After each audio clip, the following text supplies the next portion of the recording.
Trekking across the universe. On the Starship Enterprise under Captain Kirk. Star trekking across the universe. Slowly going forward 'cause we can't find reverse. Lieutenant, report. There's Klingons on the starboard bow, starboard bow, starboard bow. There's Klingons on the starboard bow, Jim. Analysis. Restart the spark. It's life, Jim, but not as we know it, not as we know it, not as we know it. It's life, Jim, but not as we know it, not as we know it, Captain. There's Klingons on the starboard bow, starboard bow, starboard bow. There's Klingons on the starboard bow, Jim. Star trekking across the universe. On the Starship Enterprise under Captain Kirk. Star trekking across the universe. Slowly going forward, still can't find reverse. Medical update. Dr. McCoy. It's worse than that. He's dead, Jim. Dead, Jim. Dead, Jim. It's worse than that. He's dead, Jim. Dead, Jim. Dead. It's life, Jim, but not as we know it, not as we know it, not as we know it. It's life, Jim, but not as we know it, not as we know it, Captain. There's Klingons on the starboard bow, starboard bow, starboard bow. There's Klingons on the starboard bow, Jim. Starship Captain James T. Kirk.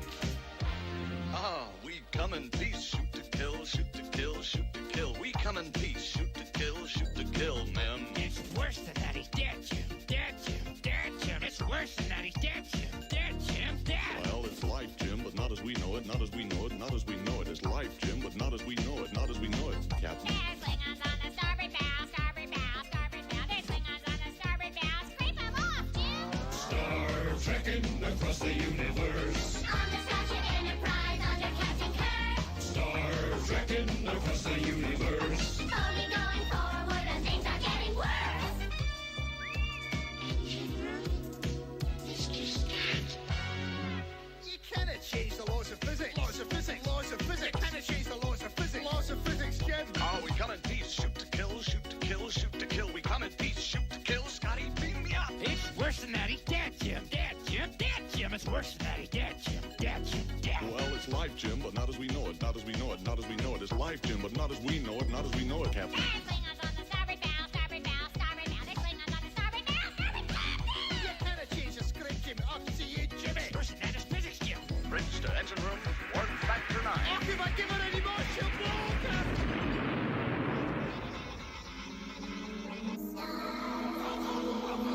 On the Starship Enterprise under Captain Kirk.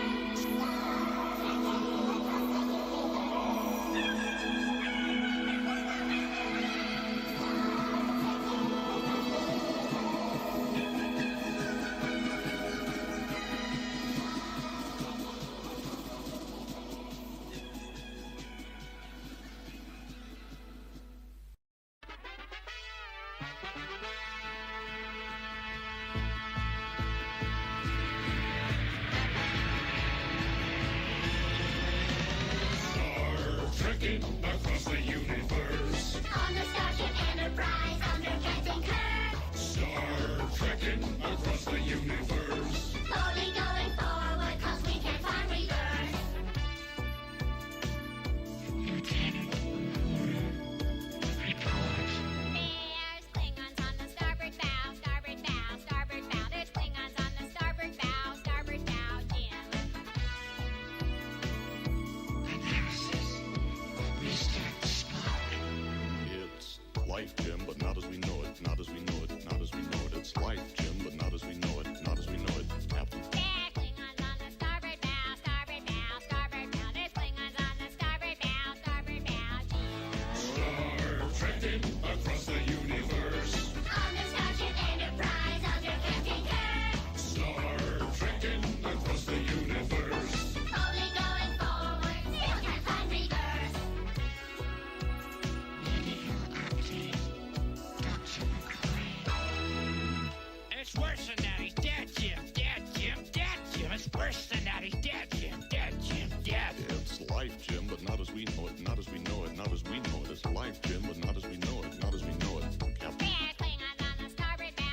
We're live.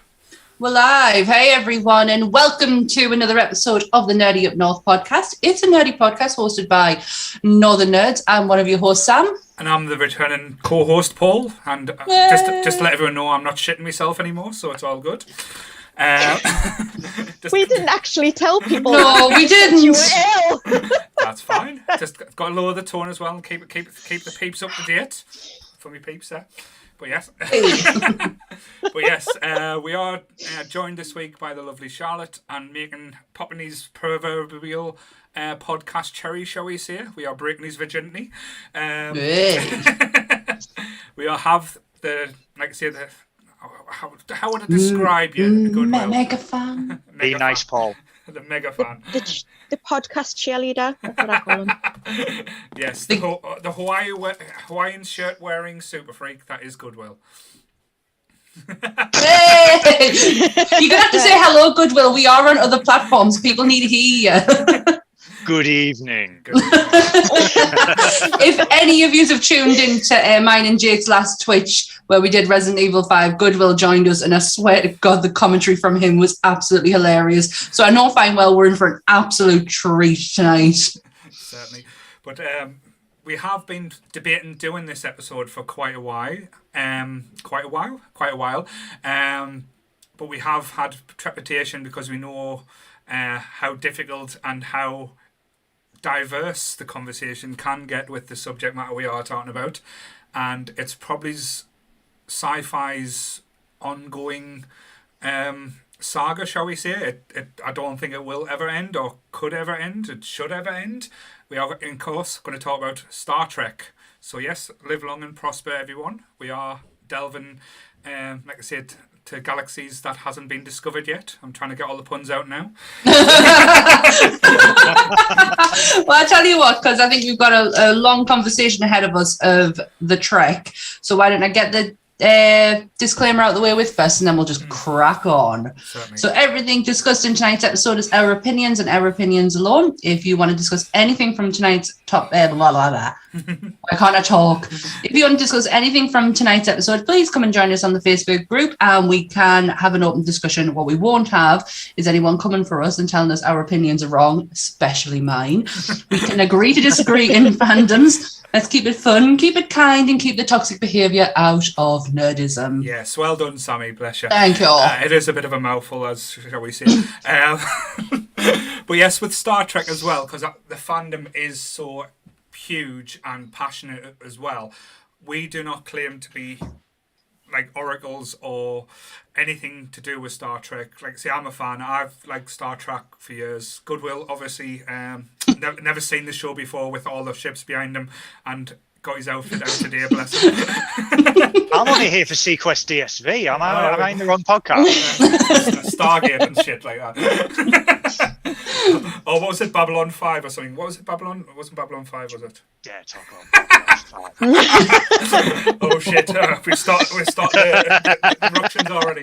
But yes, this is probably going to be an interesting one as well, because I know from the Facebook group we do have very strict no religion and no politics rules.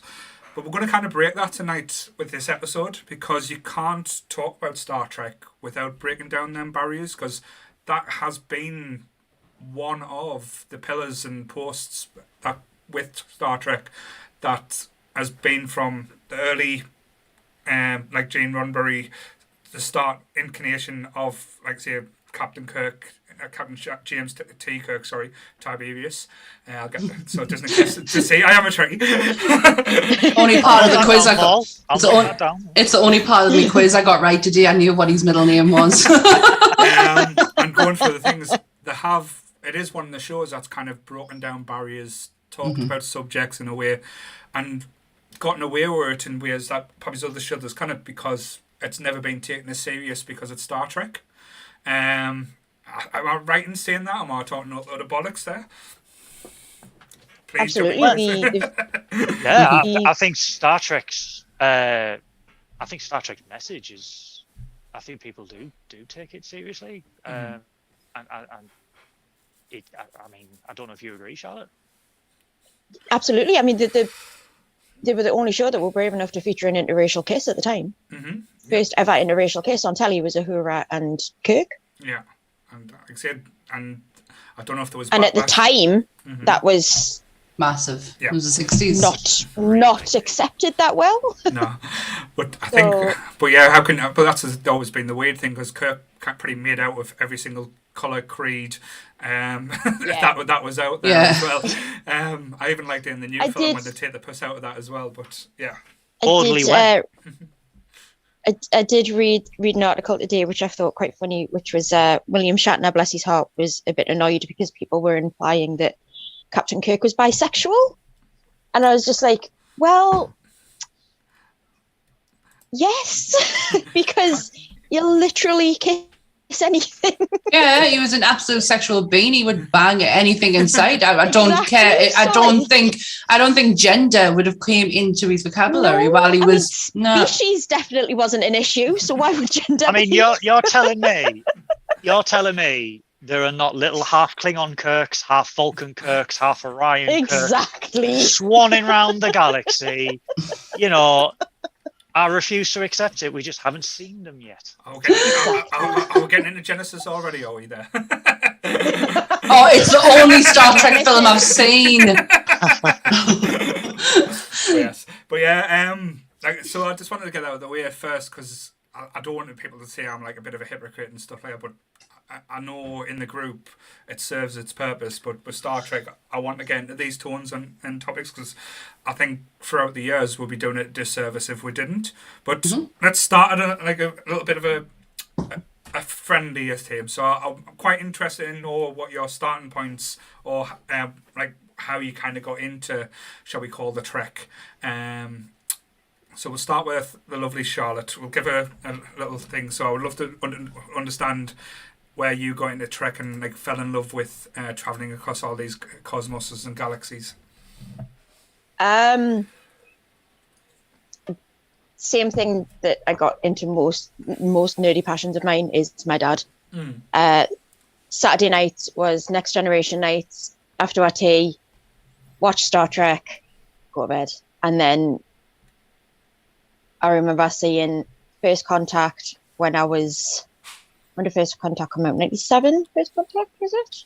Or was it 97? So I was 8. And to this day, it's my favourite Star Trek film. And just couldn't get enough of it. Like, it was really weird because we watched it back.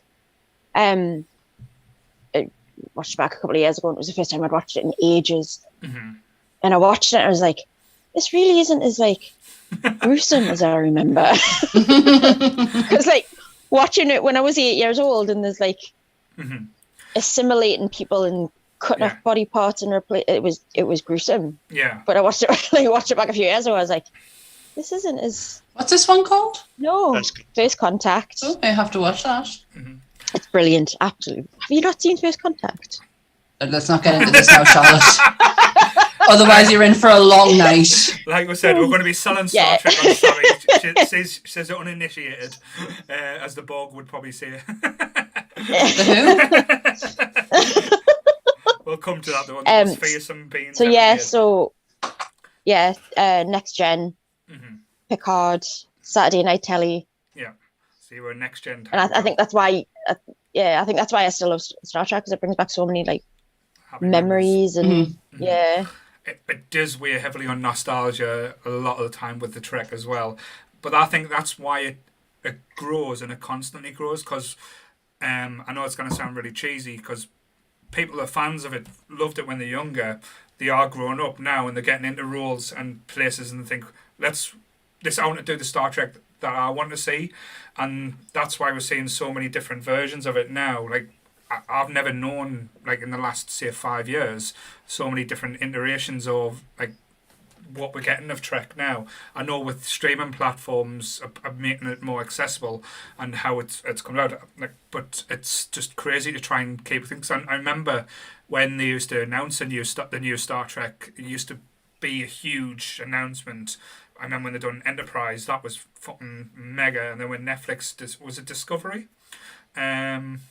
Netflix, co-funded Discovery with CBS, and they got the international rights, and it was the most expensive Star Trek series ever produced. Yeah, because I remember like when Netflix making a big deal out of it over here, but now like say you've got Picard on Amazon, and you've got Below Decks now, which is like a cartoon version, and like say what was the new one that just came out? You can't actually watch it in the UK yet. So the reason why, I mean, a lot of people probably haven't seen the last series of Discovery and Strange New Worlds. It's purely because Paramount, like CBS, are launching Paramount Plus over here. Yeah. Next month, I believe. Now there was supposed to be a deal with Sky. So Sky, they were going to do the same thing that NBC did with Peacock. So Peacock would be on Now TV. So Sky would have Paramount Plus, and Paramount Plus have gone, no, they want their own streaming platform. So they've sort of withheld the big shooters, shall we say. But there was so much outcry with Discovery. Obviously, they put it on Pluto TV with ads. But yeah, I mean, going back to how many series now, 11 TV series have been made so far, with I believe 3 still in the works. But that's crazy when you think about it as well. And if you think about the films, there's been 13 movies, if I'm right. 13 movies, and like all of them together. That's going from like the originals to the next generation taking over, and then with the reboots and stuff. But I just wanted to call out as well, because I know we haven't said hello at the chat now. We're getting a few people in there, but your outfit is very popular in the chat there, Goodwill. I don't know if you want to stand up and give them a twirl round.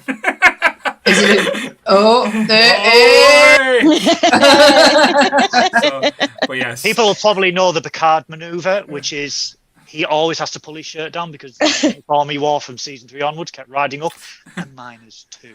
So I constantly have to. And I'm not even moving; it just goes like that. So he hasn't got a wedgie. He's just trying to keep his top down, girls. So ladies, don't scream just yet. But yes. What about you, Goodwill? I know this is going to probably be a long one. How did you get into Star Trek? So, I was talking to my mum about this because obviously, I as long as I can remember, Star Trek has always been there, and she said I got into it when I was 2. Right. Wow. Now, her and my grandmother were Star Trek fans, not to the extent that I am, but they always used to watch it, and obviously, I was in the room, Star Trek would be on. And apparently I first started calling it Star Twix. Right. Oh, well, I prefer that name better. Yeah, I'm 2, and I don't know what the hell words are.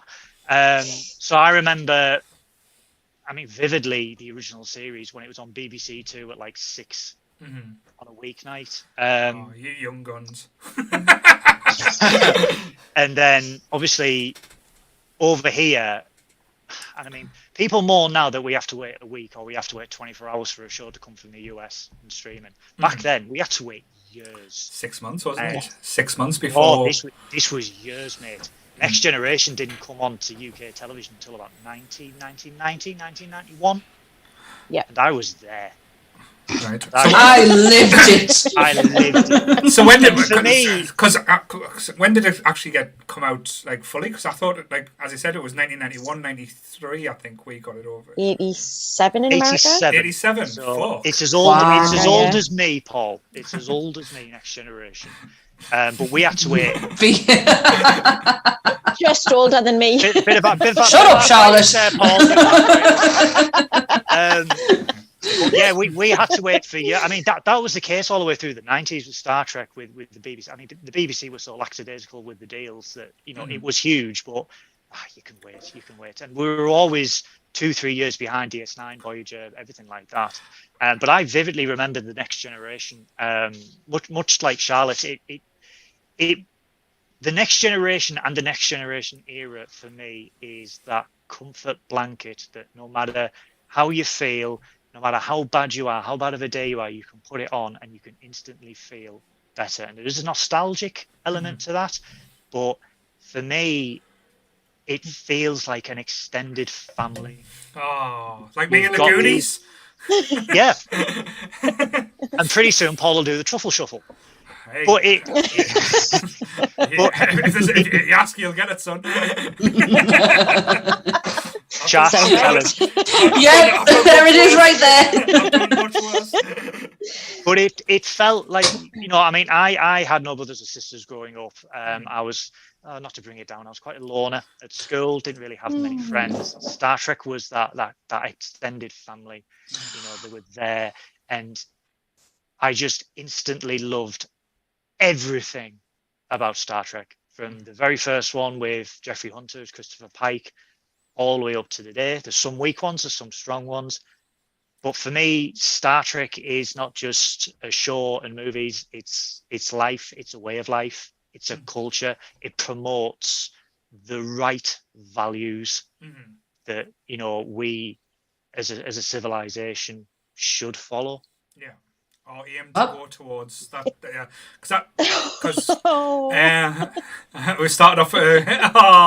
Kev's gonna be so pissed off. That really fucking got us. Everyone, so sorry. Everyone makes Sammy cry except from Kev. I'm so sorry. That really got us. I love hearing people talk about. I'm so sorry. I love hearing the passion behind fandoms and listening to other people saying how much they love something, because when you've fallen in love with a thing or a fandom or a franchise, you can't sometimes explain that to someone as to why you do, and you feel like an absolute fool. But when you sit in a room with a group of people who feel exactly the same, it just proper hits home. I'm so sorry. No, that's the thing. As Goodwill said, sometimes you can feel a bit alone and things, but if you find your people, you're never alone. Even if it could be like, say, weirdos off the internet. Hi, guys. It's about so creepy.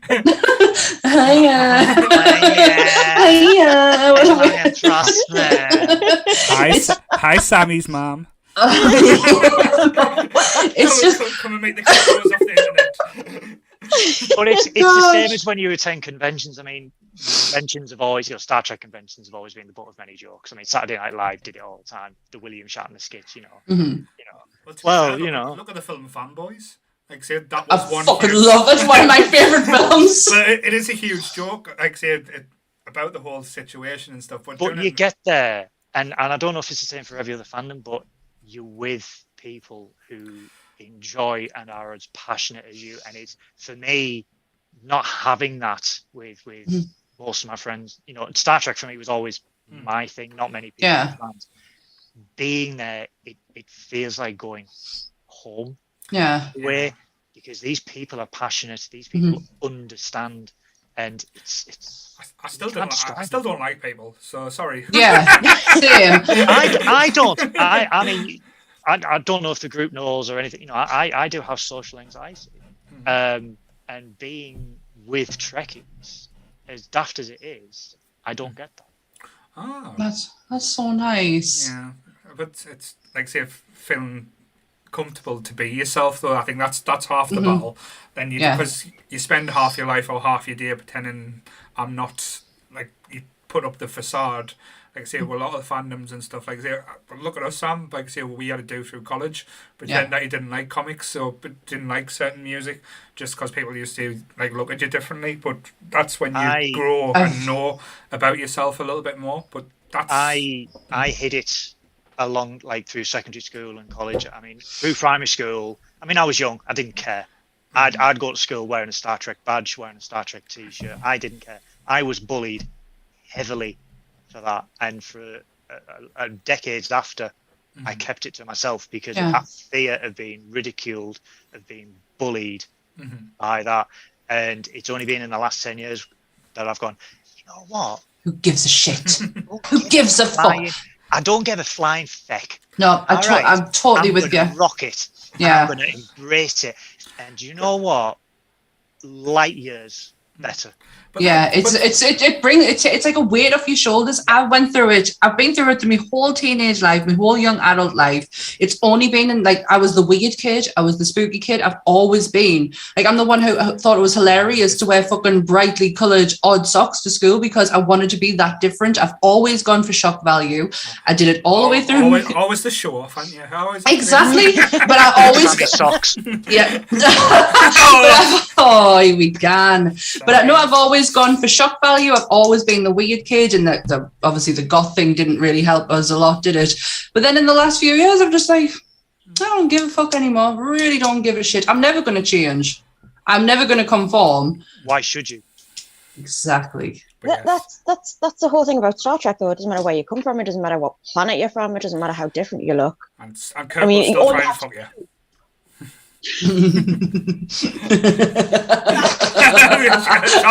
I fucking hate you. She stumped Charlotte. My dad's watching. Oh no! Saying that though, I sorry, Dad. Like from what you've told us about your dad, I don't want your mum on the podcast anymore. I want your dad on. So maybe we can get your dad in the monkey outfit. That'll be interesting. Not even the monkey outfit. Just get your dad on. Let's have a conversation about Charlotte. Let's just do a whole episode of Charlotte, celebrating Charlotte. Oh God, get a room to you guys. But yes, back to Star Trek. So yes, Sammy, I know you're not the biggest Trek, but I know you've probably had experiences. I have stories. I do. There's a story. I'll give you a story. No, I got dragged up on the Trek. My mum is a huge sci-fi nerd. My mum dragged me up on Kirk's. Honestly, the Star Trek with Kirk in, Hitchhiker's Guide to the Galaxy, like the lot. My mum was a huge sci-fi fan, so Trek was in our house constantly, and I think that's why I resented quite a bit. To be fair, if I was 10 years younger, I would have been your dad, so it's fine. Oh, you stop! What a statement! What a statement! Oh. There's not that much between us, man. You're a year older than us. I'm sure your mum would have made it work. It's okay, mate. My mum knows you. My mum knows you for the dude who threw up on our roof. That's all in the past. We're moving past that.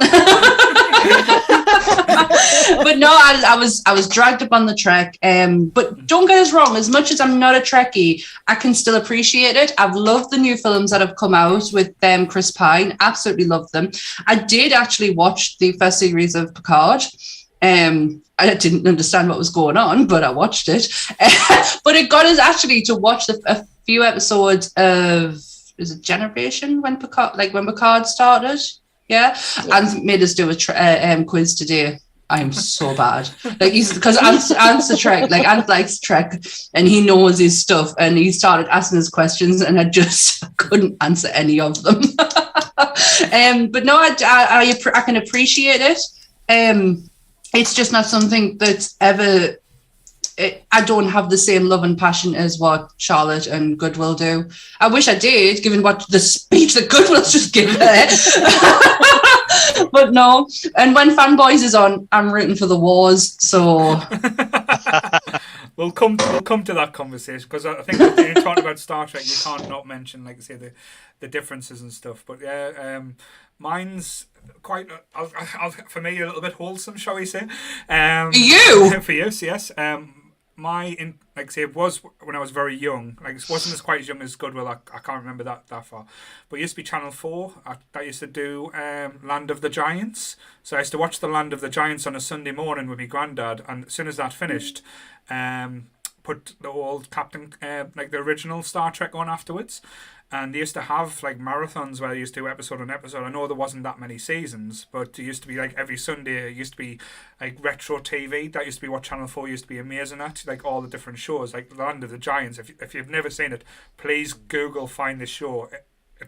It's done in a way with practical effects that most modern shows would use special effects, but it's done in a way that's just brilliant. And Was that the H.G. Wells take, Land of the Giants? I'm not, 'Cause I know there was a movie called Village of the Giants, and that was a hit based on a Wells story. I don't know if it was. I can't remember the story. I just remember it was like they used to go to different, like, travel around and like different worlds and every place. Like one day they used to go to like a Western world and like everything was giant. Then they were small, but it was just like absolutely brilliant. I can just remember flashbacks of being in awe watching it.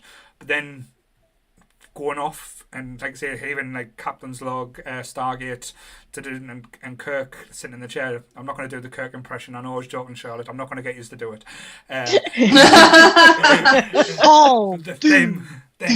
There must be something out there. Something on the wing. There's something on the wing. Yeah, I know the references too. It's like the fight moves and stuff, but yeah, like each different way getting Captain Kirk like to either get his shirt torn, and off when he was fighting, and he was hell yeah, contractually obliged, Paul. So they had to do with it. So yes, but I just remember that, like, say, being like then an old Spock saying logical, that's illogical, and then trying to practice the Vulcan death grip on me little brother. And yeah, never worked once, which it always used to piss us off. Do you know who's going to be the original Spock? No, fill me with knowledge, son. Martin Landau from Space. No, really? He was offered the role, and he turned it down because he didn't want to play a stoic character. And Kirk was going to be Jack Lord from Hawaii Five-0. I knew the Jack Lord one. Yes, yeah. I did not know. Wow. That'd be how different would it have been? I know Sammy loves documentaries and things. If I think it's still on Netflix, For the Love of Spock, about Leonard Nimoy and his life in Star Trek, but it's written and directed and produced by his son. Yeah. If it doesn't make you cry, my God. Charlotte, you've seen what can make me cry. You know what can make me cry. I will probably be hysterical. So well done. I'll have to watch it. When Leonard Nimoy took the role of Spock, everybody told him that it was going to be the end of his career and that was it. It was a stupid role and a stupid sci-fi show, and it was never going to take off. In a way. How wrong were they? No. In a way, I would say they weren't much wrong because, to be fair, I know he was like a proper thespian actor and stuff like that, but he was always forever like it's a good role to be known as, but he never got away from that. He never got away from that.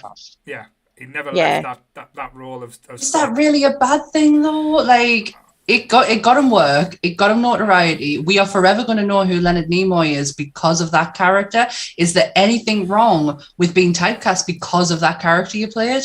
They named a road after him in Los Angeles. I've got a road named after us in Sunderland. Yes! We passed it the other day and I said to me, Mum, is there any way you can go back so I can get a photo? It said Paul Watson Close or something. Paul Watson Way.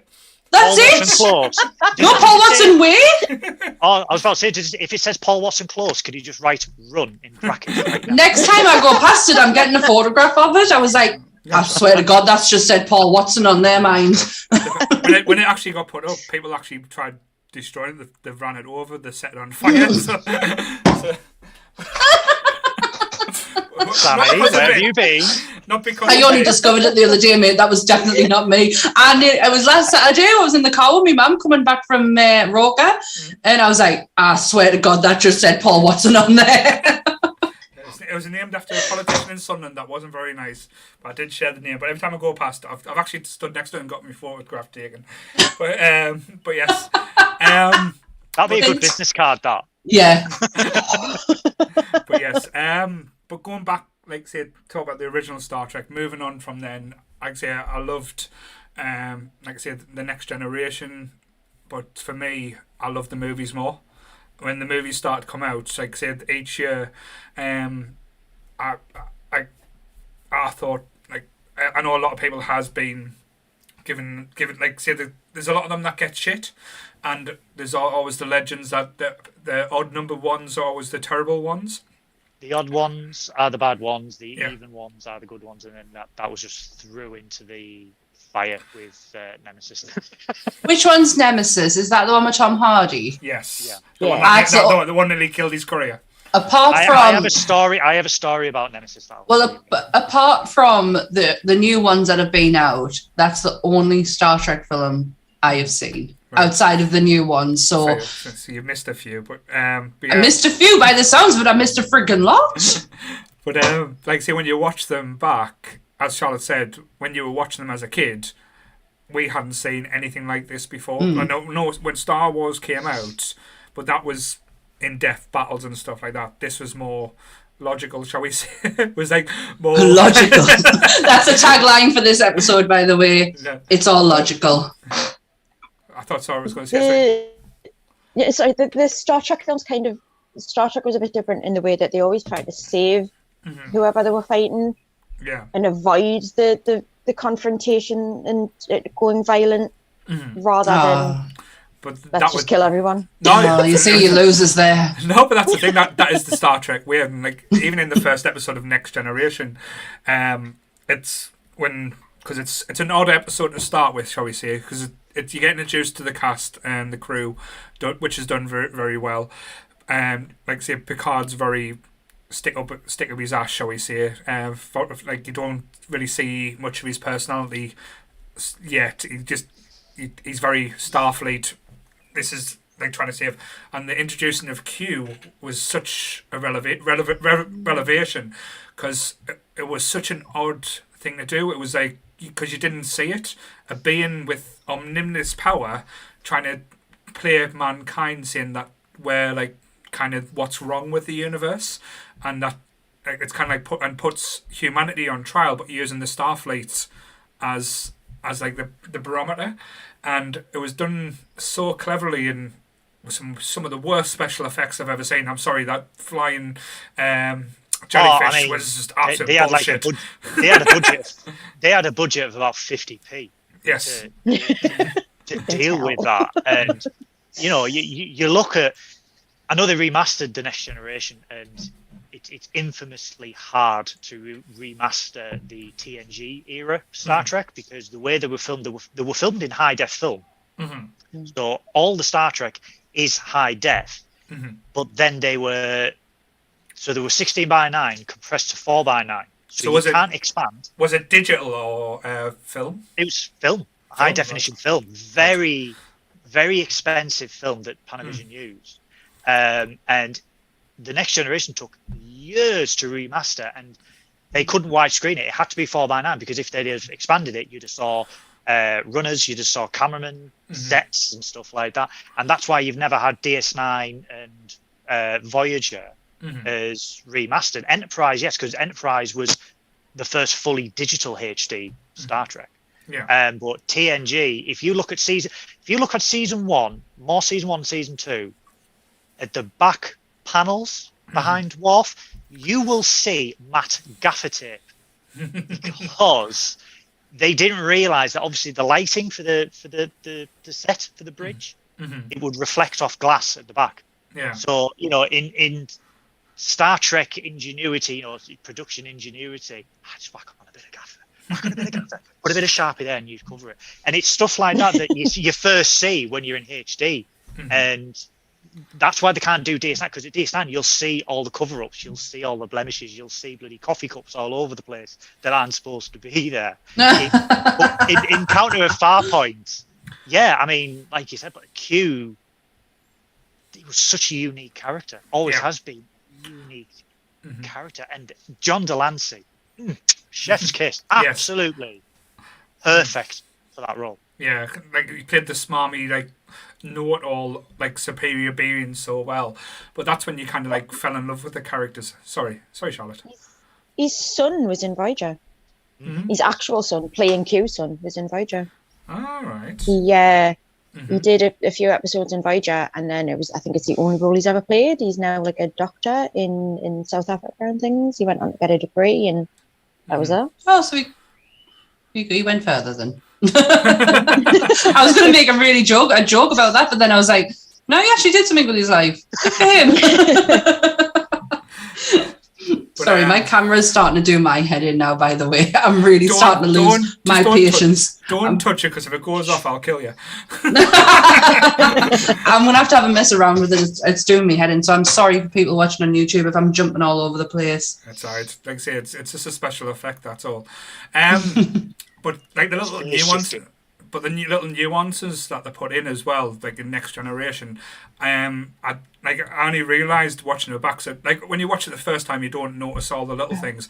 The fact that Jodie LaFord is in pain when he uses his visors, and the fact that, like, say, you'd rather be in pain and be able to see the things, because, like say, Beverly Crusher offers him like pain relief. He's like, but I'll stop seeing, and offers to numb the area of the brain where it's affecting, and he's like, no, I'll stop us from seeing.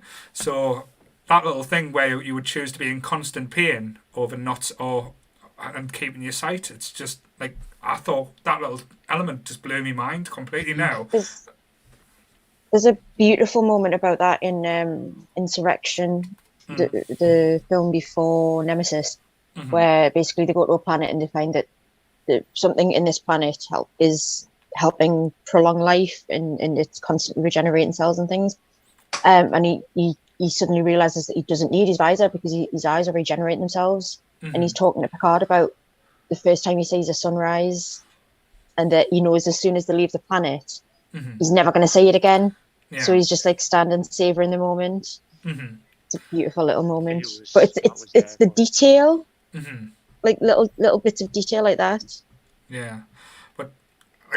From the groundwork like when you talk about like the guy that started it all, Gene Roddenberry, like the idea he put in place, and as Goodwill said before, it was such a pure idea as well. Just not go down the route of just being Star Wars, like going into like attack mode. It's peace missions, or go boldly born and exploring, and try and be like what humanity hasn't been for so long. Welcoming, inviting, and showing the universe that there is a better way. And I thought that was done well. And like one of the things I always loved as well, like we've talked about Q, but they always give like good bad guys but reasons for doing it as well. Like the Klingon is the ultimate for me. I know like some Trekkies love Romulans for different reasons, and you go into other ones as well. But I always like the backstories behind it as well, like the war planet, and like how it's more tribal with the Klingons as well. But like saying, you get later, then we finally get a Klingon on board the Starship Enterprise, which when you go back to the original seems absolutely crazy that idea would ever come, but shows like the idea of how Starfleet and like advancing and basically showing peace, that anything can happen. And I thought that was just a beautiful way of doing it. Any that was always Starfleet's mission. That was always the Federation's mission. They don't want enemies. They want not allies. They want to make friends. They want to unite people. And like you said, Paul, the transition from the original series to the Next Generation. We've got a Klingon now. It's 100 years in the future. Yeah, Klingons are in Starfleet. Yeah, a blind man can run. Well, I mean, first he could pilot the ship. And then he was the chief engineer. Yeah. Then you look at Strange New Worlds now. I mean, I won't spoil it anything, but they do have. Oh, fuck spoilers! We don't care. No, they don't. Oh, get in there. They have. Strange New Worlds now has Star Trek's first legally blind actor playing a blind engineer. Wow. And there's a great scene in episode 2. I mean, I don't care if it spoils. He's chopping a carrot. Someone goes up and goes, "Do you want help with that?" And he goes, "Why?" He's like, "This doesn't stop me. My impairment doesn't stop me." Yeah. And Spock throws something and he just catches it. And he's like, you're pre. I don't know what the word is. You're pre. You're like, I know what you mean, like stereotyping someone. Yeah. He's like, it doesn't apply to me. Yeah. You know, I can do everything that you can do. Yeah. That was always Star Trek. And probably it's better. Yeah. But going back to Encounter at Farpoint, I mean, yes, it was. I mean, it's like the motion picture. Everyone just wanted Star Trek back on the telly. Yeah. And one scene in Encounter at Farpoint that always gets to me, and I mean, I watched it the other day, and I choked up a little bit. It's the very last scene with McCoy. When McCoy's on board, and they're saying, "Are you ready to get underway?" Oh well, there's this one admiral, and he doesn't want to beam down, and it's McCoy at 137 years old. I was just about to say as well, because I was blown away that we had Bones in the first episode. It was just a little cameo, and I was like, this has got to lead into something better. But it was just a nice little thing in his little interaction with Data. Yeah, he's like, because Data says something, and he goes, "How old do you think I am?" He goes, 137 by Starfleet records. And he looks at Data and he goes, "I don't see any punch in your ears, boy. You sound like a pumpkin." And he goes, no, sir, I'm an android. And he goes, almost as bad. And they go on and stuff like that. But there's one beautiful. It's only a 10-second scene. It's only one line. Mm-hmm. And he goes, it's a good ship. You remember that. You treat her like a lady. She'll always get you home. Yeah. Because DeForest Kelley. I mean, DeForest Kelley was always the oldest cast member, and it's I loved DeForest Kelley. I loved Bones because he had that human aspect, but a contemporary human aspect. Yeah. But he was like what we wanted to see, and like he was calling bullshit before we were thinking it. Like if Kirk was doing something stupid, he would say, James, this is, or Jim, sorry, Jim, this is not right and stuff like that. And you would think, yeah, Bones is the moral compass of most things. It's also that he was the translator for some of the science as well, and I think Star Trek carried that on for every series. You had Bones in the original series. Spock would say, "Oh, X, Y, and Z," blah, blah, blah, and Bones would go, "Damn it, Spock, I'm a doctor, not a physician." And then you'd have, in the Next Generation, you had Deanna Troi, who was that. You had Tom Paris in Voyager. DS9. Yeah. DS9 was just all over the place for everyone. Yeah, I'm going to say that this now. I tried with DS9 many a times. Even though the acting in it was good, I just couldn't buy it. It wasn't Star Trek. It wasn't Star Trek for me, to be honest. I'm sorry. The one, I fell not out of love, but my continuation of watching the TV show ended with Voyager. That's when I thought, I don't think, because to be fair, Janeway was one of the best captains. I'll say that out there. Ant will stand by that statement too. He absolutely loves that woman, and she is one of the sexiest captains out there. Sorry. We were so lucky. That we got Kate Mulgrew for Janeway when the original actress left after, I think it was after 2 days of filming, and she went, "Yeah, not for me." And they brought in Kate Mulgrew. We were so lucky because she is amazing. The world is lucky to have that woman. She is phenomenal. She's incredible. And what a voice, though, as well. I could just listen to her talk as well. Oh, she reminds... I mean, I tell you who reminds me of Kate Mulgrew. I don't know if you've ever seen The Expanse, the UN president in The Expanse. It's that type of voice, it's that type of... Who the fuck are you? Kate Mulgrew as Janeway, I've had 16 cups of coffee before 9. Where's Tuvix? I want to murder him again. That type of... It's fantastic. It's honestly, it's the only way Ant tolerated Orange Is the New Black was because she was in it. That wasn't not a bad accent. Wasn't it a bit of a Russian accent she did? It was Russian. She was Russian, yeah. And he absolutely... It's the only reason he tolerated it was because of her. And he even said today in the quiz who was the best captain of all time. And I was like, Janeway. And he was like, yes, you got it right.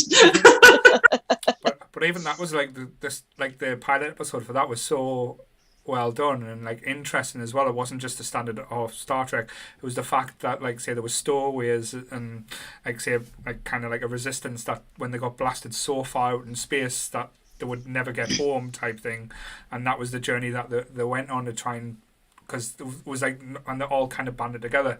That kind of brought an interest out of it again. But I think with Deep Space Nine, I know it was more, probably a lot of Trekkies do love it because it went all more political and was more about issues and modern issues and trying to be interracial and discussing that way. But when it stopped becoming about going off and visiting and going on adventures, like I say, that was the whole why I love Star Trek in a way. But before we start talking about, like say, the areas that we might not be too in love with, I want to talk about the films a bit more. Now, I know the first one gets a little bit of shit, but I do like it. But with all different types of like sci-fi and stuff, why does all the main bad guys have to be a fucking cloud? Bourne says that in the motion picture. Right. Because Bourne gets beamed onto the Enterprise, and Kirk goes, "There's a thing out there, and it's coming to Earth." He goes, "Why is everything we don't know always called a thing?" And again, but motion. I mean, you were going on about Star Wars and Star Trek fans. Mm-hmm. You know, going at it. We wouldn't be where we are today without Star Wars, without A New Hope in 1977. True. And I love Star Wars, and I will always be eternally grateful that Star Wars was made, because I wouldn't have my love here today. So that's a good point, though. Before we move on to the films as well, let's have that conversation that we did touch on earlier. Why do you think there's the friction between the Wars and the Trek fans? I don't think it's actually something the fans have made. I think potentially it's been advertised that way, or generally, because generally when I've talked to people, I've not heard anyone saying, "Oh, I don't fuck Trek, I'm a Wars fan," other than Fanboys, which was a parody. But the internet seems to think that there is this big divide, because in essence you can't have one without the other. Nope. You're absolutely right. And I don't know where that argument comes from. I can't even sit here and say I like Star Wars more than I like Star Trek. I can put that argument forward, but that's just personal preference. But I would never go out of my way to say I fucking hate Star Trek because I love Star Wars more. Yeah. I don't have that in us to do. I don't know. I think we're all like that, aren't we? We don't sit there and say we fucking hate something because we love this other thing better. Yeah, because in essence, they have the same key points, other than the battles and everything is a lot different, and they're fighting for different things. But in essence, it's adventures in space. It's Indiana Jones in space in a way. Mm-hmm. Yeah, and also, really sorry, Charlotte. I totally forgot your dad's watching. I really apologise for my language. I'm sorry. I always found the whole Star Trek versus Star Wars thing a bit of an urban legend. It seems like it was one of those myths that sort of gained a bit of traction, and a lot of media and stuff kind of went with it and perpetuated it. But when you talk to actual fans, there's not that much animosity between them. It's sort of I like both. I just tend to lean more towards Wars, or I tend to lean more towards Trek. Yeah. Oh, look at him! He's lighting his. You've gone from being in total sunshine to darkness. There we go. Bless. I was gonna say something and I've totally forgotten. It was something to do with Star Wars and Star Trek. Do you not think that it can also come down from the toxic fan base? Because let's be honest, Star Wars has a lot of them, but quite honestly, I've never come across a toxic Star Trek post or fan or anything like that. I really haven't. I'm obviously not looking in the right places, am I? Yeah, I was gonna say you've not been in the forums there from the years gone by. Well, I wouldn't have been, but I don't see them quite a lot. Do you not think it can come down just from that, from people? You get it with DC, you get it with Marvel, and there's a certain group of people who they just want animosity, they just want the hatred, they thrive off it. It depends, because like I say, there's certain people out there that still say, put up memes and stuff saying keep politics out of Star Trek. It's we're there. Star Trek was built on politics and keep politics out of Star Wars. I'd agree with that one, especially during Clone Wars. Bloody hell, 80% of the program is politics. No, but that can be interesting when it comes to Star Wars. Oh, it really wasn't. But the whole rivalry never ever existed, because I think Star Wars and Star Trek fans, they're the same people. They that's right. you know, some might like Star Wars and not like Star Trek, but they don't actively hate and vice versa. Mm-hmm. And I've never, I'm this is probably propagated at the time a lot by popular media. Mm-hmm. And you know, oh well, they both got the word star in it. Oh, wow, which camp are you in? Are you Team Edward? Or are you a It's team like other a- sparkly person? It's like a rivalry, isn't it? Like it's like Yeah. it's a clever marketing thing as well, though, because if the media at the time sort of encourages this rivalry, then the studios are going to jump on it when the films come out and be like, oh well, this film is bigger, so it's obviously the better Star whatever fan like franchise. Yeah, and it doesn't not work in the studio's favor when it comes to rivalry. I just don't think that there's much of it there. It doesn't work. I mean, I'm the same. For sorry to detract, I'm the same with console wars. Oh, are you Team PlayStation? Are you Team Xbox? I don't care. No, I don't give a shit. Like what you like. You know, that is the whole point of nerdism. That is the whole point of this group. Like what you like. Be passionate about it. If you don't like this, move on. Simple as that. But I think that's where. Going back to like when we were kids and stuff, I know Goodwill mentioned like say you used to get picked on because of like Trek, but I think there was a perpetual like appearance of it as well that Star Wars was cool. So I remember even like people I used to play football with, like when I played rugby, they used to talk Star Wars in a higher regard, but Trek was always like, as you said, the nerdy type of sci-fi, and I think that might have been like say where the cool kids like Star Wars, where the people who like who as you said, they had their own nicknames. The Trekkies were always like, as you said, like what people would, if you watch The Big Bang Theory, that's what people used to think we were like as kids. Yeah. And I think that's what I was like as an. just not as just not as intelligent as them. Exactly. It's that. Yeah, I oh, you're a Trekkie. Oh, you're a Sado. You're a Trekkie. I'm like, yeah, so. Yeah. I think that might have been some of that attitude, though.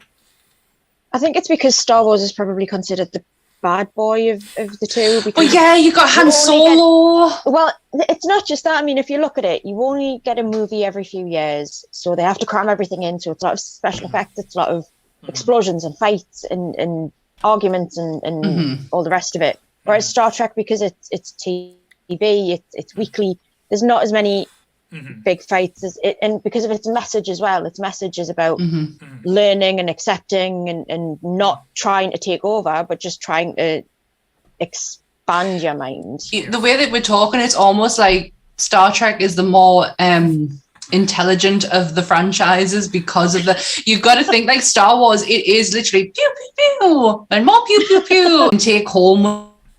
Let's talk about Firefly. Actual life, as opposed to pew pew pew. They've both got strengths and they've both got weaknesses. Yeah. Sorry, Charlotte. Not that we're calling Star Wars fans, not intelligent. No, my God, no. I am a Star Wars fan. I purposely put my picture behind us just to make sure that the world knows and the universe knows I am with the wars, but it almost is. I'm not I'm not trying to offend anyone. I'm really not. Star Wars offended us by giving us Jar Jar Binks. I said it. Oh my God! He's that Paul so jealous of Jar Jar. Oh my God! Would you leave Jar Jar alone? This was not the episode to be picking on Jar Jar. We haven't even talked about Wesley Crusher yet, so we've got plenty to pick. Oh my God, Wesley Crusher. So I do like Will Wheaton, and I've listened to a lot of his podcasts, and I found it hilarious when he was talking about he wanted a promotion at work. He wanted more money. He wanted more screen time. He wanted more money. And they were like, we'll promote him, but we'll make him an ensign. Does that make sense? Yeah. We'll make him a full ensign. Would that be enough? And he was like, is it a full ensign going to pay my mortgage at my house? Like, you're not getting what I'm looking for. And apparently Patrick Stewart used to absolutely annihilate him every day.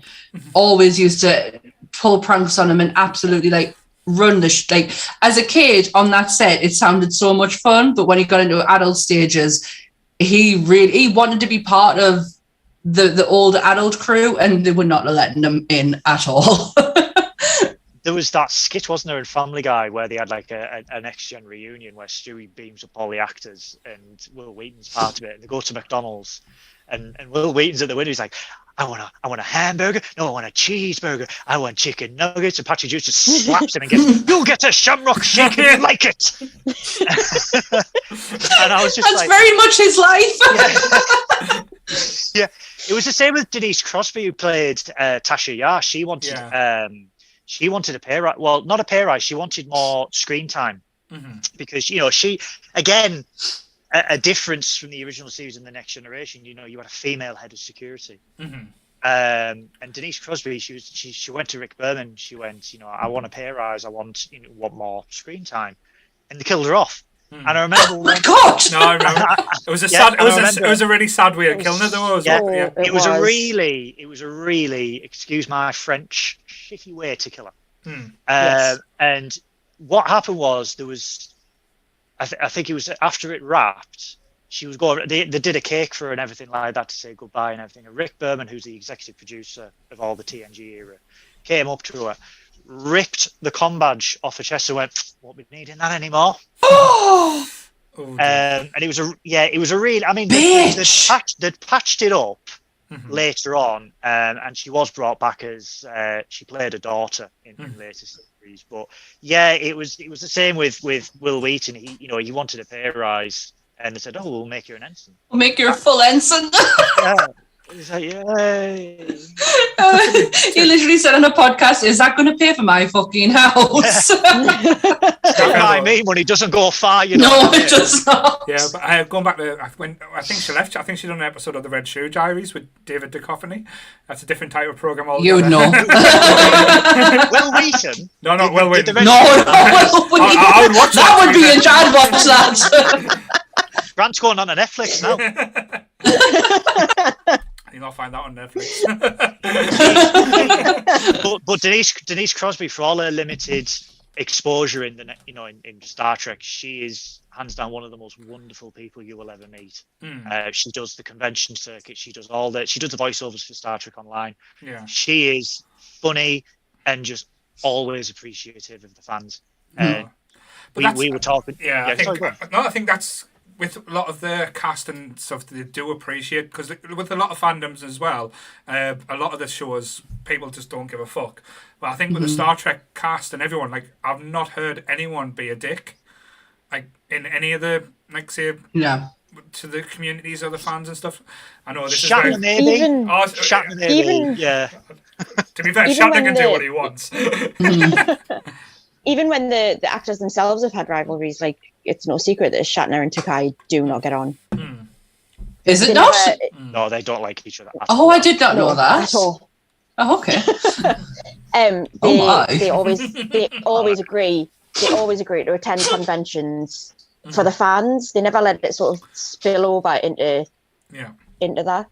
They appreciate, and I don't know. I'm probably going off on a bit, but there's a new podcast out there from Connor Trinier and Dominic Keating. My God, he's promoting more podcasts on our show, Paul. What's he doing? But they were talking.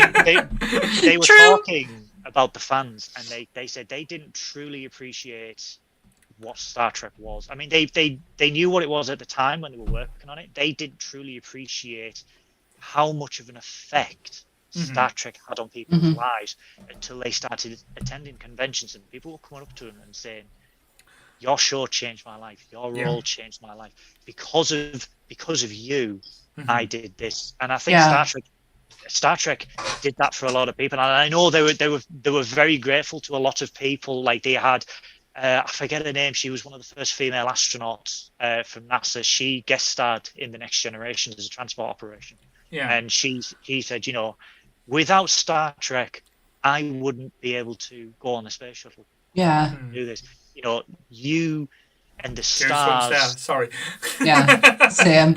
Absolutely. Yeah, and you changed my life. And I know I said it to people when I'm at conventions. I'm like, you helped me through really dark parts of my life. Your show, you helped me. You changed me. And I think Connor Trinier and Dominic. I mean, Dominic Keaton he was a British actor. He was in Desmond. Do you remember Desmond on Channel? Yeah. He was a hairstylist. Yeah, he's that's on Netflix, isn't it? Yeah, it was anyway. And he said he was aware of it, like most of them were, but they didn't appreciate it. And Patrick Stewart said it before. I think it was before Star Trek Picard. He did the conventions, he did everything, but he didn't truly grasp the effect and the message that Star Trek had until he sat down and he watched all 7 series, and he was like, "My God, yeah, what have I done?" we created something that people, live by their values by. Yeah. And that has such a profound effect on people. And I think the best part about it is that it will live on, their message, because you'll have people of our age who'll have children who'll pass it on to them, who'll pass it on to them. It will be something that will be passed on. And I truly believe that we would not have conventions that we have today if it wasn't for Star Trek fans. I have watched hundreds of documentaries on conventions, and every single one started with Star Trek. It was the Trek fans who got together, who started to build these up. Comic-Con was founded on a lot of Star Trek, Red Sonja as well, but Star Trek was a predominant force throughout the first ever Comic-Con in San Diego. There was the very first Star Trek convention was created by Doug Drexler and someone else. Doug Drexler was incredibly passionate. This was when the original series was being cancelled, and he got saved twice. He got saved once, and then there was 2 campaigns to save it, and Doug Drexler was instrumental in that, and he created the first Star Trek convention. He championed Star Trek all the way through his life. He went to Hollywood. He became a makeup artist. Wow! The Dick Tracy movie. He won an Oscar. The makeup was good, but the movie old. Yeah, he won an Oscar. He won an Oscar for that, and then someone said, Gene Roddenberry is bringing back Star Trek, and he fought tooth and nail. And 17 years later, Doug Drexler was one of the head VFX guys for Star Trek. He was there all the way through the eras. He's just wrapping up on Star Trek Picard season 3. Right. The series 3? Yeah, that's so excited. That's when they're bringing next gen. The series 3. Next generation back, isn't it? Goodwill. Yeah, and he was a fan, and he started out as a fan, and now he has been instrumental in nearly all the really nerdy Trek tech, as they call it, stuff. He designed the Enterprise from Star Trek Enterprise. They're not all the same. But sorry. No. That's quite a good segue. Like, say, I was talking about that as well. Because, like, say, when you come to talk about Star Trek, it's hard to not talk about like all the different like versions of the Enterprise that we've had, all the different Star Trek like ships, because there was an evolution. Like the first one looked like it was just a plate and like toilet roll holders put on the side. Sorry, if for the people who are not watching on YouTube, there is an absolutely incredible collection behind Goodwill of. Do you want to tell people what it is, Goodwill? Because I will butcher it. I collect sci-fi ships. Get away. Mostly Star Trek, if you haven't guessed. I have easily about 600 ships. It's like right behind you right now. Not all of them right behind me. Only one room. There's a little something that wants me to fall over on him now and just bury him in the ships. No. I'm not having another Martin. I am not having another episode like we did with Martin. That was terrifying. So I have a lot of ships, but I collect ships from Star Trek, Battlestar Galactica, Mass Effect, the Orville, the Expanse, Futurama. But I collect. I think I have nearly every single starship that has ever been on camera as a concept or in a book. Yeah. If you are on audio, please go and have a look at the YouTube channel and see the backdrop that we are looking at, because it is absolutely spectacular.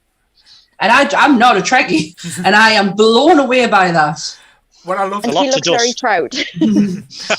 What I loved about the ships as well, they all had purpose, like say, like certain things, and I never like realized when I saw the Enterprise, like as a kid, I didn't get it at first because you got this big saucer and this thing. I was getting, what the fuck? Like, but when you see them part for the first time, like the saucer coming away, it blew your mind that they could separate and like form like it was a fucking transformer. They wanted to do that for the original series. They just did not have the budget. No. And what I love about the starships of Star Trek, they are based. Like The Expanse, they are based in science fact, loosely, but they are based in science fact. And Matt Jeffries, who originally designed the very first Enterprise, the original Enterprise, that's why they're called Jeffries tubes on Star Trek, by the way, because of Matt Jeffries. He consulted with NASA. So he actually went to JPL, who were, hi guys, I'm making a TV show. Yeah, we're trying to land a dude on the moon. Yeah, class. Anyway, so I've got dude on this the moon. ship. So he's like, so they're like, yeah, we're trying to do this. He's like, yeah, great. I've got this ship, and he asked, and the design of it, although it's 60s TV, it's function over form for most of it. We have two of these for this, we have this for this, and I love the ships. I think it was. So someone said the original series Enterprise, from a design. I'm useless with design, but someone said it's so symmetrical and so perfectly shaped. That's why it's such an iconic. It's very pleasing on the eye. Like when I've done my design work, everything had to be spaced. If you look at anything that's designed out, like probably the design of our layout, it's doing me head in because the same spaces aren't like round. So it's annoying us. But to be aesthetically pleasing, like the same spaces all the way around, like even text, make sure that it's the same distance away from like the top than it is to the side, and it looks better on the eyes. But like say if something's perfectly round, it's more pleasing. That's why they say people with symmetric like faces that look identical are more pleasing to other people. So that's why you look gorgeous. It's just the beard that hides everything. If the beard hides everything, so don't worry. Hashtag floor porn. I'll take that today. But we're not mentioning hashtags today because Kev will be jumping in a second with all the Charlotte ones, bless her. She's amassed quite a few these days. You've got more than me now, Charlotte. Poor little Charlotte. Poor Charlotte. Little violin for little Charlotte. I think one of my favourite ships is the recent Discovery one. Because it's still instantly recognisable as Starship, as like a Star Trek ship, but it's just a little bit different. It's a little bit unusual to what we've seen before. Yeah, and I think it do you know who designed that? Purpose. No. Do you know who? So that was originally going to be the Enterprise for Star Trek Phase 2, which was the second series that was going to be made in the 70s. That was designed by someone from Star Wars. Ooh. Oh wow! Star Wars ships. See, that's why you like it. I'm gonna butcher his name. I think it was Ralph McQuarrie or something like that. And you can say it as you wish because we have no idea. I have no idea. It was he'd done a load of. He was the one. I don't know if you like. Do you remember those old 70s sci-fi novels? And I had those beautiful covers, and they had like androids and dogs. Was it like Fabio and stuff? No idea. There's some good covers. There's some good covers. He did those covers, and he designed this ship, and they were looking, and when they were designing the Discovery, like the very first concept, it was Ralph McQuarrie's design. So which out of the ships that we've seen on Star Trek would you class as your favourite that you've seen? I would say Charlotte. I know you mentioned about the Discovery, but is that your all-time favourite of all the Star Trek ships? Like all time.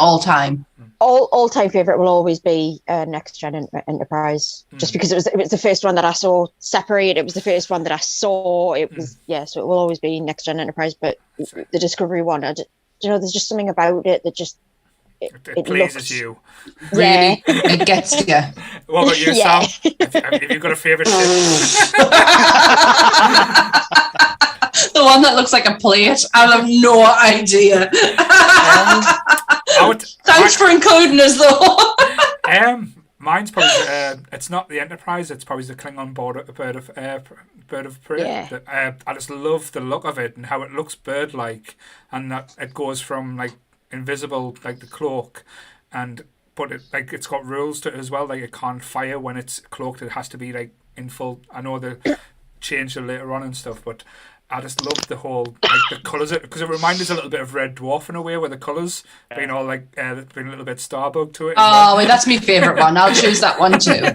But it's also similar to Starbug, isn't it? Because it's got all the griblets all over it, and the way it's designed is like a hodgepodge. I mean, not to be nerdy, but the design was a Romulan design that the Klingons stole. Yeah, and they overused them, overworked them, so it had loads of griblets. And I agree, Paul. It reminded me of Starbug. Yes. Quite a lot. Yeah. Colour scheme and the way it just looked like dirty and just beat up. I'll tell you what, there's a future episode for us. Ooh, Red Dwarf. Red Dwarf. Red Dwarf. Oh my God, yeah. I'm on the dwarf. Yeah. He's from the dwarf. Dwayne Dibley. Honestly, it's the one series that I watch at least twice a year, and guaranteed I love it. Yeah, let's not, because I'll start. Do you know Paul? I know Paul. Yes. Mining... You know Paul? Do you know Paul? Do you know that the Jupiter Mining Corporation has an office on Deep Space Nine, and that is a fact, and it is canon. I did not know that, but I know the TARDIS has been found on Red Dwarf as well. Like there's a little photo where the TARDIS was on the outside, so there's loads of little cameos and stuff. Lots of they did a full Blade Runner episode in the new. It's just all one big universe. So, for a podcast that is based on nerds, right, and nerd topics, this has to be by far the nerdiest one we have ever done. By far. Can you do it with both hands though? Yeah, with I have to force that crab. Nano. Nano. Yes, we had to get a Mork for Mork reference. But yeah, this is the nerdiest one we have ever done. So and Goodwill had to be on it. Certainly. So out the films as well, because I know I really wanted to talk about the films, because I've got so many good memories of watching the films, even being scared of the films. Like Rafa Khan was terrifying as a kid when they put them earwig things in the ears, and Chekhov become like no sense at all. Then under the power of of Khan, but I know some of the premise of them went crazy. Was it the Voyage Home where they had to kidnap whales to save the future to speak? The one with the whales, as everyone calls it. I love Voyage Home. But the whole Wasn't time, that that was the time travel one where they went round the sun to go back in time or something. Superman's done it. Superman went round Earth, Paul. Yes. We went round the sun. Yes. Yeah, I'm totally lost. I haven't got a clue what you're talking about. Which are the standout films? I know Charlotte's mentioned about First Contacts, being up there, especially the whole premise of the Borg. We'll talk about the Borg as well in a bit, because Sam, don't want Sam to be too lost off. But yeah, probably my favourites are Wrath of Khan just for normal, but I love Generations. The mixture with Shatner and Picard. I know Goodwill is probably just going to punch us in my face now. No. You've just been on. I've just watched it. Yeah, I remember going to see it at the pictures with my dad, because we originally went to go and see Tom and Jerry, the movie, but we missed it. So my dad went, "Oh, would you want to go and see this?" I went, "Fuck yeah!" I didn't say fuck that because my dad would have slapped the shit out of us for swearing. But I said, "Yeah, let's go and see Star Trek," because that was the one I wanted to see anyway. And but I loved the whole premise, and it had, what's he called, Malcolm McDowell in from Clockwork Orange. He was brilliant. He ate the scene perfectly. We had Whoopi Goldberg being actually quite prevalent and amazing. Even though it was just a small cameo, but she brought something to that film that I absolutely was mesmerised by. But the whole interaction between Kirk and Picard was just I lived for it. I could watch that all day. It was. It gets a lot of flack, and there was some issues behind the scenes. The uniforms were all over the shop. It went historically over budget by about $10 million. And that was just Shatner's food table, so. Shatner's rider. It was that. I mean, $5 million was Shatner's stunt wigs. So.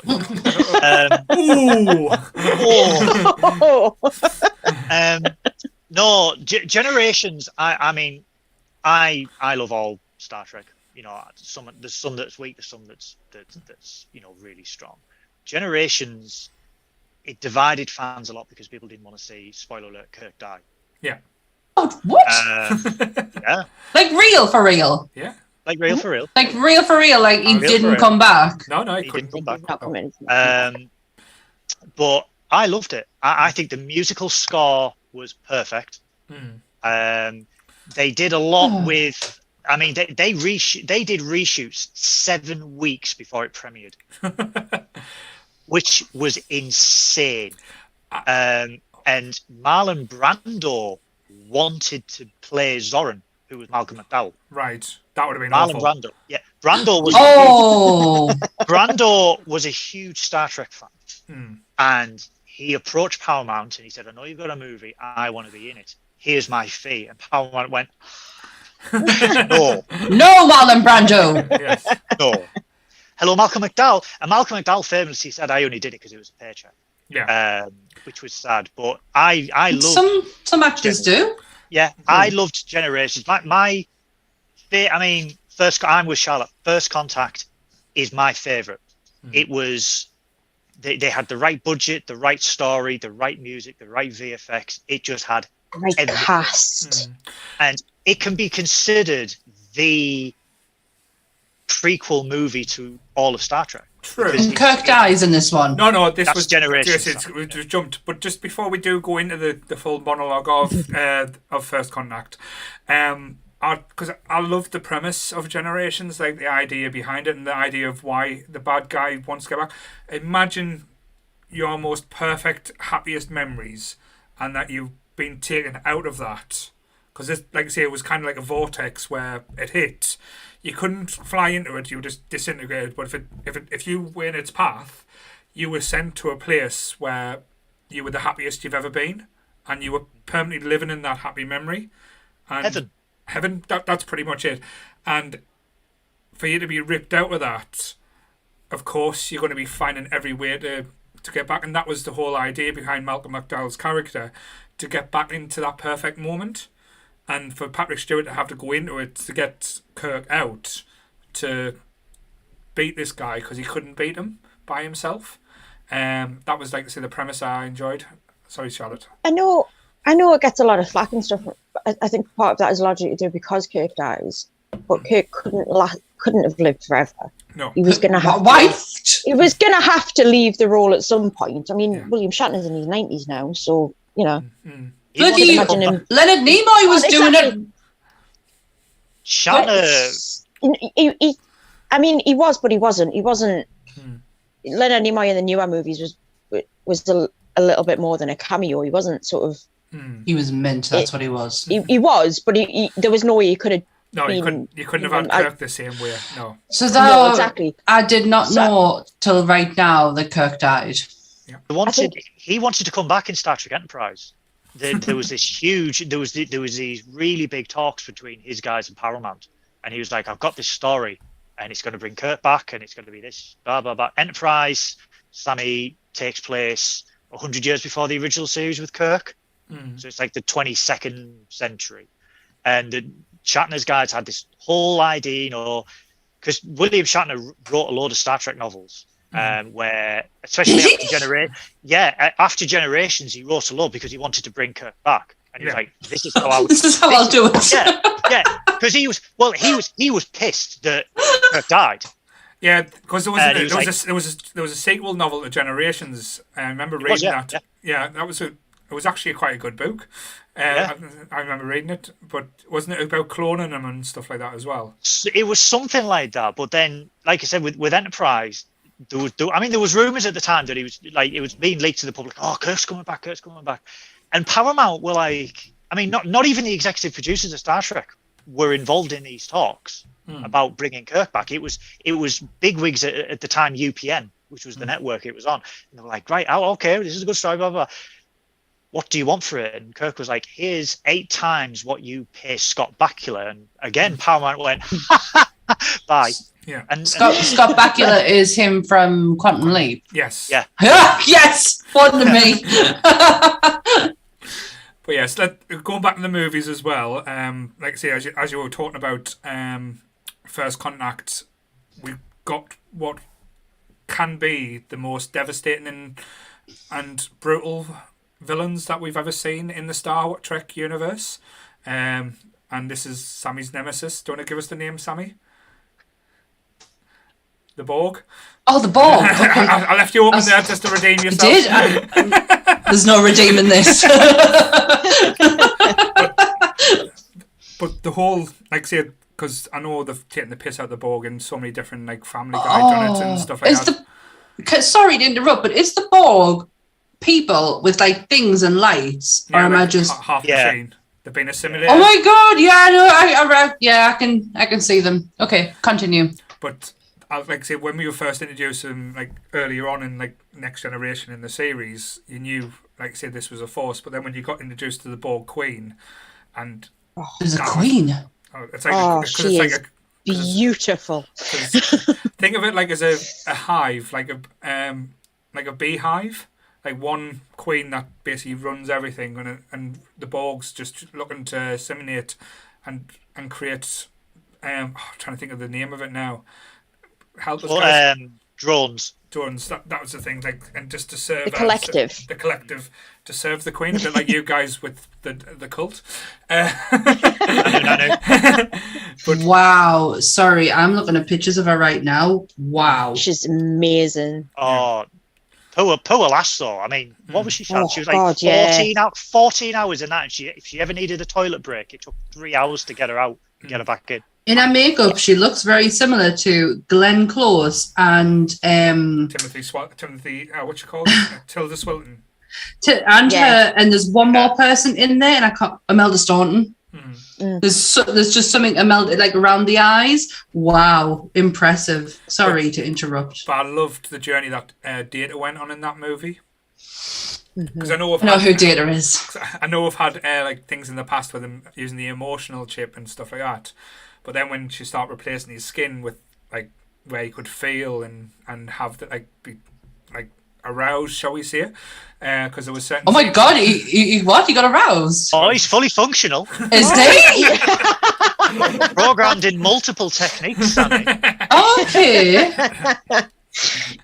Interesting. Everyone needs a Data as a friend. Limited data. But yeah, I loved his like journey in that movie as well. Like, because I know they made the joke in the first episode of First Contact, Next Gen, when they called him Pinocchio, and it was kind of like going past that point of becoming a real boy as well. There's a line in First Contact that always gets me, and it's they're just about to confront the Borg that have sort of started taking over the Enterprise. And Data's going through like all these emotions that he feels and stuff. And Picard turns around to him and he goes, "Just for now, Data, it might be an idea to turn off your emotion chip." And Data sort of does that and goes, "Done." And Picard just turns to him and goes, "Sometimes I envy you." And it's just for it sums it up. Oh my god, I've got chills. Data's so desperate to be human. Mm-hmm.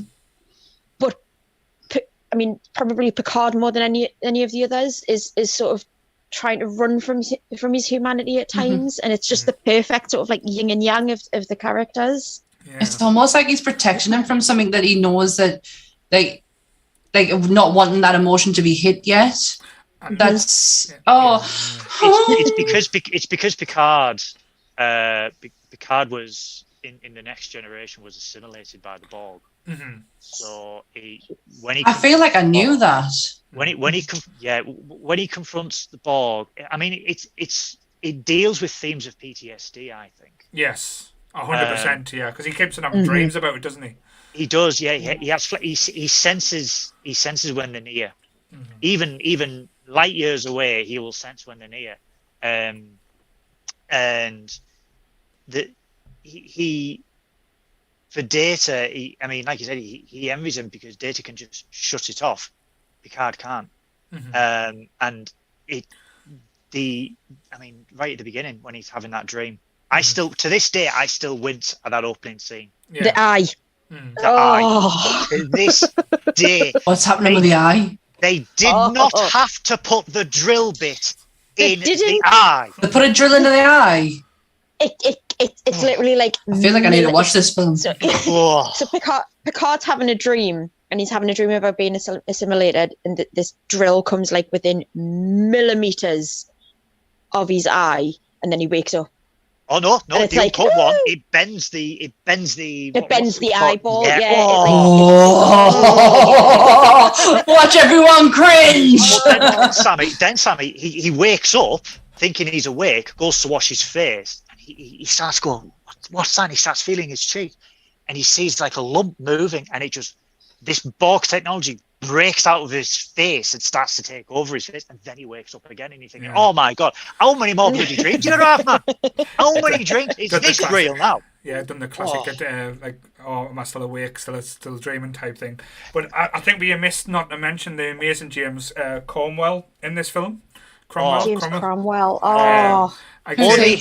Only he could play an alcoholic genius. From Babe, he was a farmer. Oh, the guy who's American, really but he really pulls off the English accent. He's in the Green Mile. Yeah. That'll do. He played Prince Philip. I know who he is. Yes, but he's Philip in space. let's not mention him. Let's take the royal family out of this. But yes, he's absolutely breathtaking in this role. He gives Star Trek a little bit of gravitas, because it was just after he won the Oscar as well, wasn't it? He did this. Yes. What a word, gravitas! I love that. That's a great word. I don't think I've ever laughed at Star Trek so much as the scene in the bar where he gets Deanna drunk. Oh, when he makes and he's dancing, and she just looks at him and just kind of falls on the table, passes out, and Riker just kind of goes. Because he goes to the bar, doesn't he? Riker goes to the bar and he finds her, and she's like, "It's a primitive culture. I'm just trying to blend in." And Riker goes, "You're blended, all right." as he's putting the Rohypnol in his top pocket, Riker. Yeah. Oh, hey, Yuli, will Riker alone. Half the population of the galaxy owes their existence to him. And he's tash. The whole beard. I know who you're talking about. But yeah, no, I laughed when he meets the Vulcans come down and meet him for the first time, and you see him getting to the bar, and he's like slapping them and showing them the jukebox and stuff, and the Vulcans going, "No, this is how you dance. This is how you dance. This is the mistakes we've made." I love Alfred Woodward's his friend who's helping him, James Cromwell, build the ship. Oh, Lily Sloan. Yeah, I love her reaction when she first wakes up on the Enterprise, when they're being, because she's injured and she's kept in the med bay, and they said keep her sedated until we can fix what's going on down there, and she'll never know she was here. Mm-hmm. And then the Borg start taking over the ship, and they've got no choice but to wake her up. Yeah. And her reaction when she's first woken up on this ship that shouldn't exist, because obviously it's set in the past. Yeah. They've time travelled, and it's set in the past. Yeah.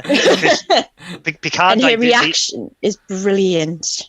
They escape, because it's another cameo by Robert Picardo, and he's brilliant in it. I mean, he's only in it for like a minute.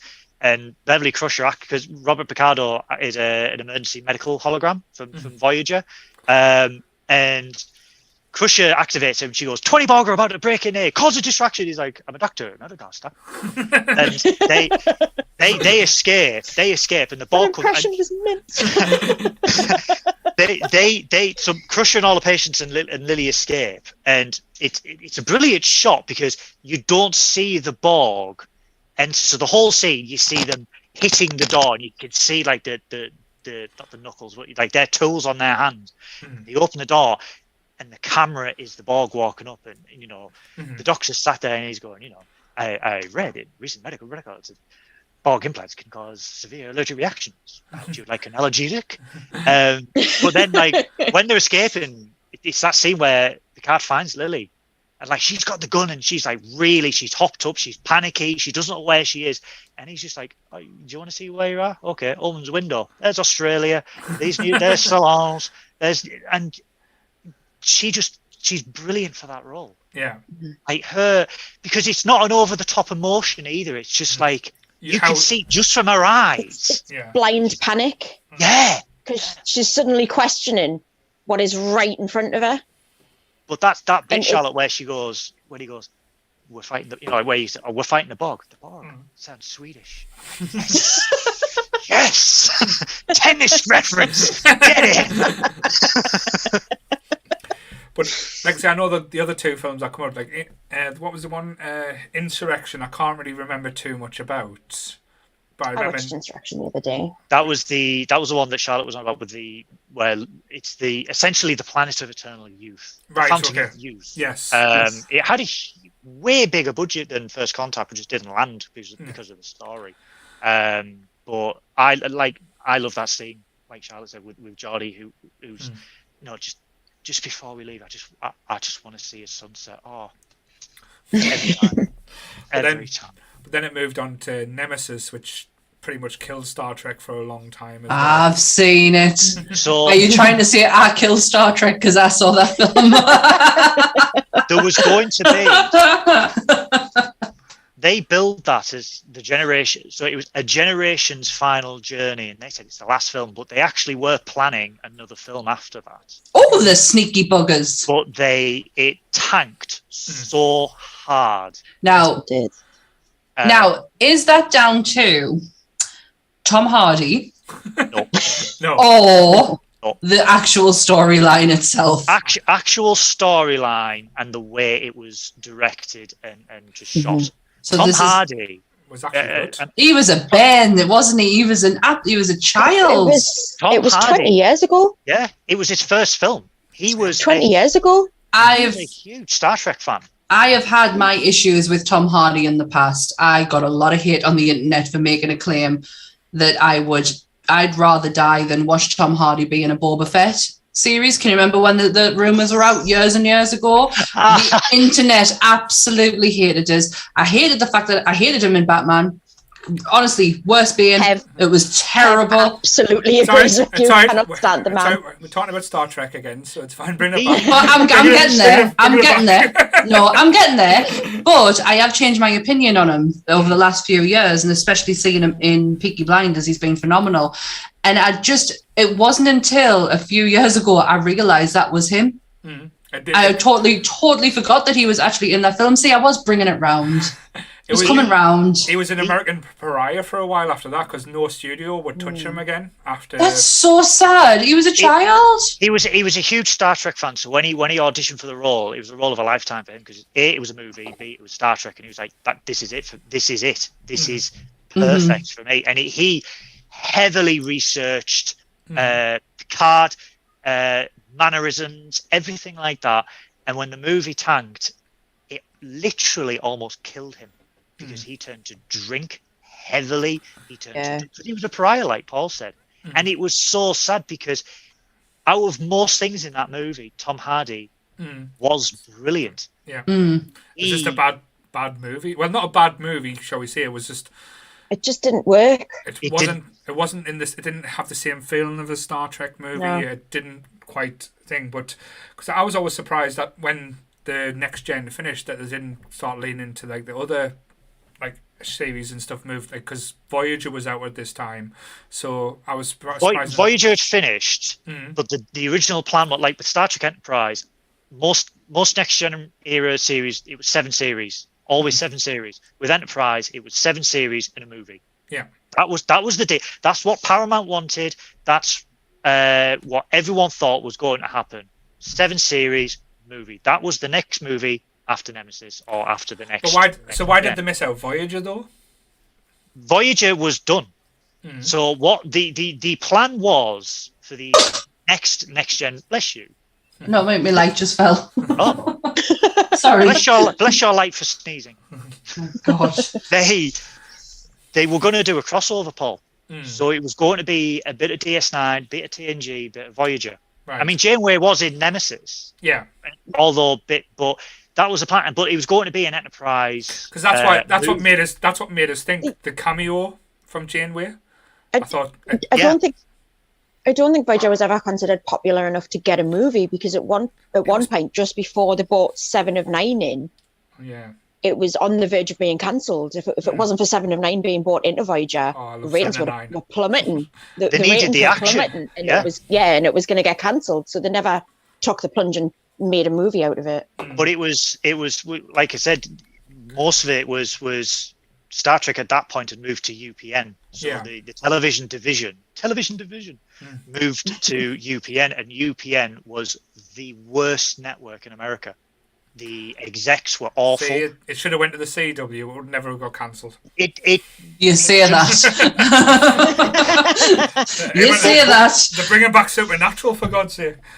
But Nemesis was the death nail for Star Trek, and then obviously the movies didn't do well, and then Enterprise didn't do well. But Enterprise didn't do well because of the network. Yeah, it was never ratings. I mean, it was low, but it was never cancellation low. Yeah.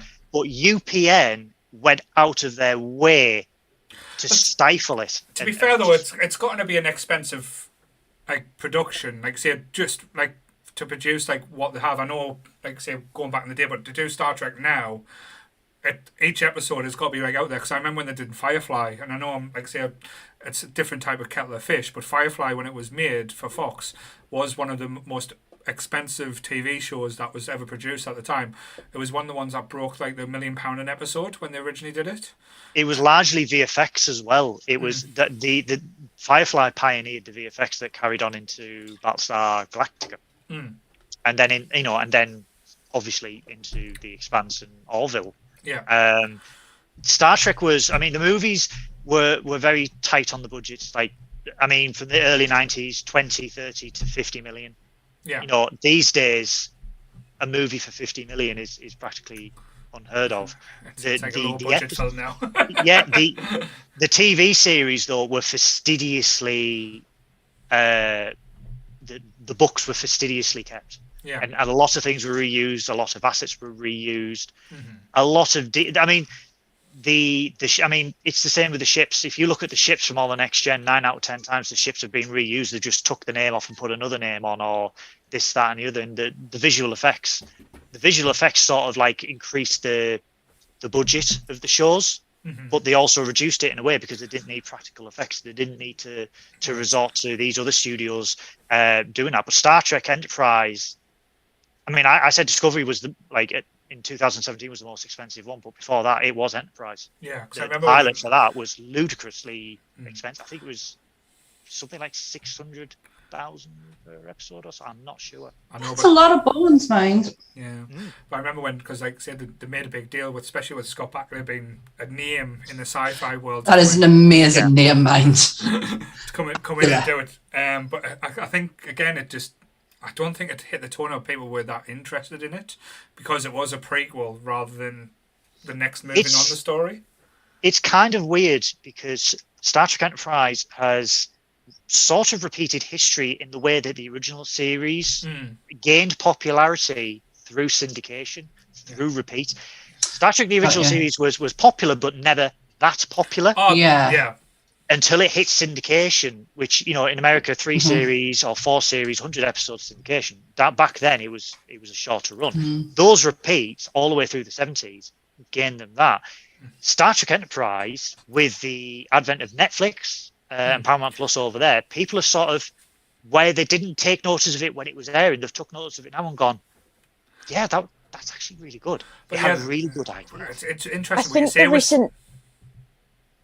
Sorry, no, that's fine. What were you going to say? Yeah, I was going to say, I think the recent, the sort of the reboot movies and then Discovery and Strange New Worlds and Lower Decks, I think that's helped with an Enterprise massively because Star Trek is on everybody's radar again. Yeah, I don't think it's ever been off the radar because, as you said, with syndication, because I know we get Friends and Scrubs. That's on 24/7. The Big Bang Theory. Back when we were kids or teenagers, it used to be. I can't remember it, flicking through the channels when we first got Sky that I couldn't find original Star Trek, I couldn't find Next Generation. There was always an episode on. Even if it was in Spanish or something, because remember when you used to get the Sky channels and you used to have all the foreign channels as well. But mainly German. Donde este Captain's log? There used to be a canny watch on Saturday night. That's all I'm saying. But yes, before we get to all the dirty blue and stuff there, but yeah, because like I say, Star Trek was always kind of on repeat, like especially in my house. But I don't think you would have got certain like shows like that we got. Like I don't think would have got like the likes of Firefly, SG1, like Stargate. Wouldn't have probably been around. I know you laugh Babylon 5. Even the show Sliders, probably like say sci-fi. Sliders. Back at the time, like all these things got produced on the back that Star Trek was popular, and everyone was trying to get onto that, like that sci-fi or like say gold, shall we say?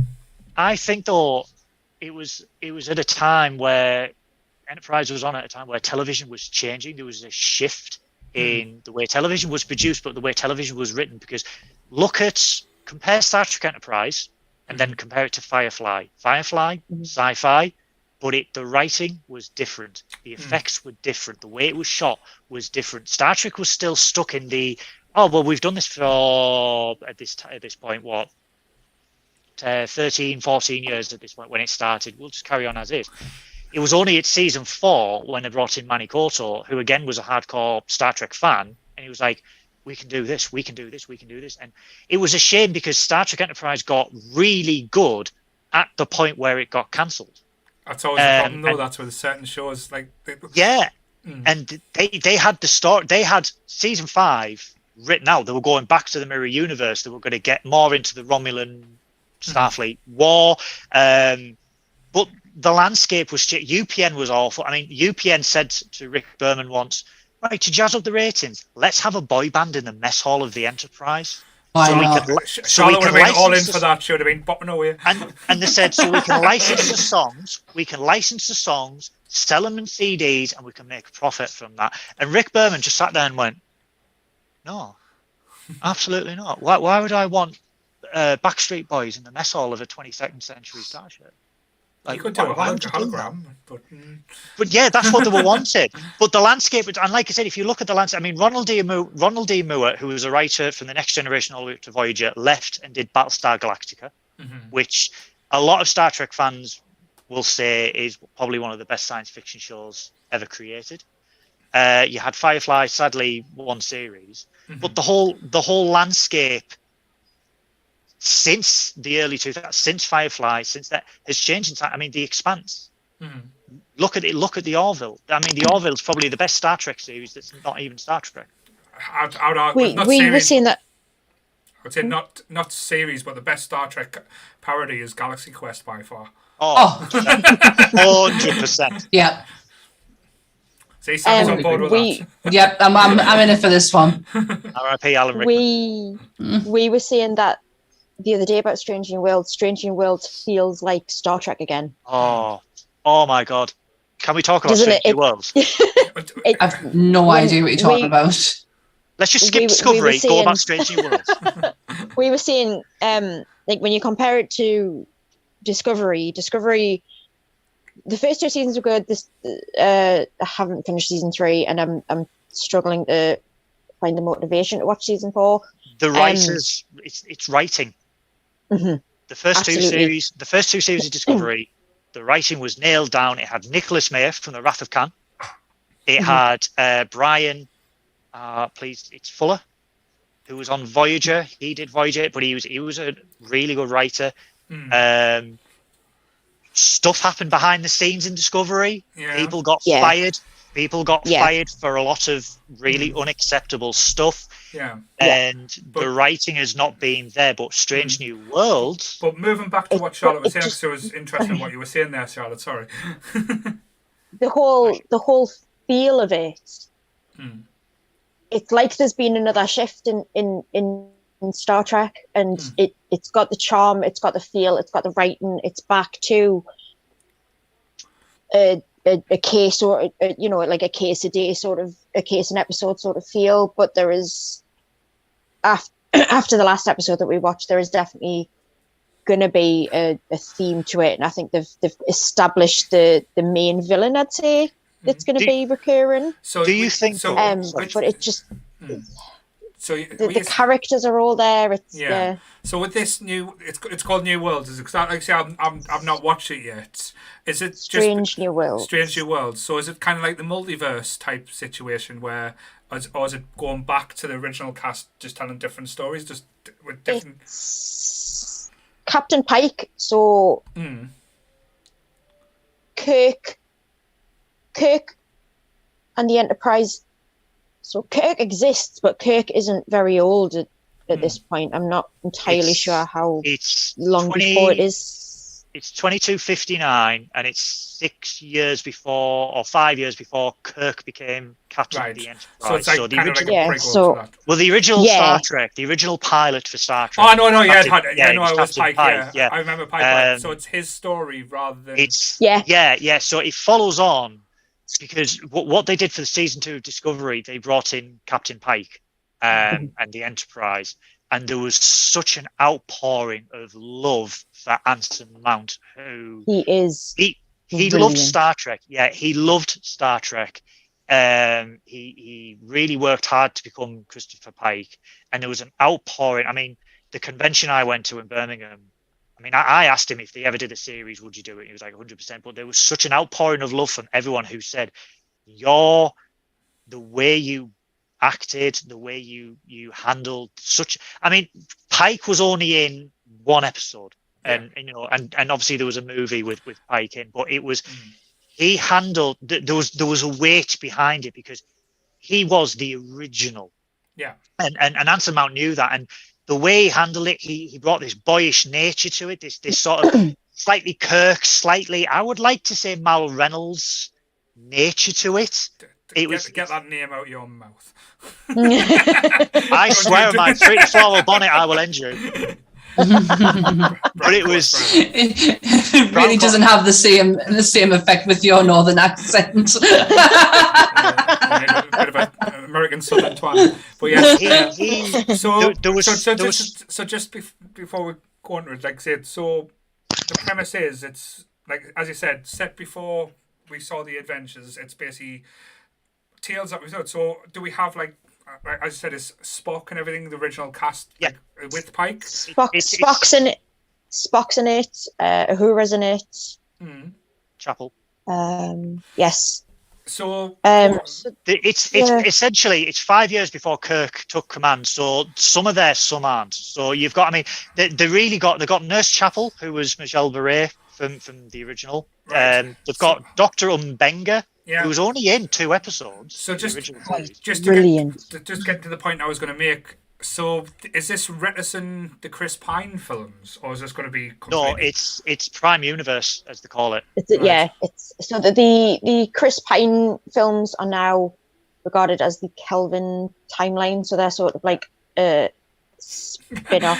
multiverse. You just look confused. Okay. So it's like it's so the Chris Pine films are a different timeline. So they're a sort of version of events if Kirk and Spock had made different decisions. That's what would have happened. Yeah. Whereas one of the requests that they had was that any Star Trek TV that they were going to make had to be the Prime Universe, because the Kelvin timeline, although good, not well received by older Star Trek fans, and they wanted to bring them in plus new people. Can we talk about them films? Because I feel like I can add to the conversation here. Yeah, because that's when they started going towards towards more Star Wars than Star Trek with the new ones, because it was more action packed, and like say having Chris Pine doing the best Shatner impression ever. But that wasn't acting. That was just impressionism, wasn't it? He wasn't acting. But, I thought the casting was quite good in the new Star Wars. I love the casting. I think the best casting in the Star Wars, in the new ones in Star Trek. Sorry for the new ones for me. Oh, Charlotte! I know they're coming for you now. Was Carl Urban as Bones. Yes. I thought Honestly, that's all I really wanted. Absolutely genius. It's half the reason I wanted to talk about the films. One, so I can like get in on the conversation, and two, how amazingly cast Carl Urban was in this film. I think, to be honest, the whole cast as a whole was perfect. Simon Pegg as Scotty, like, it was a genius move, and I even like Zachary Quinto as Spock. I thought he was a great Spock. I thought he was phenomenal. Absolutely brilliant.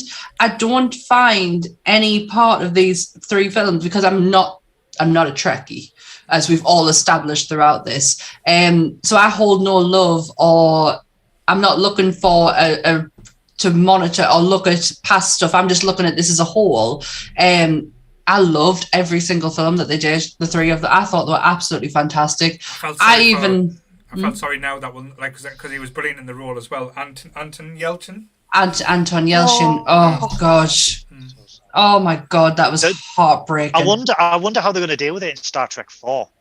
They can't recast him. They cannot. They can't. He meant everything to that cast and crew.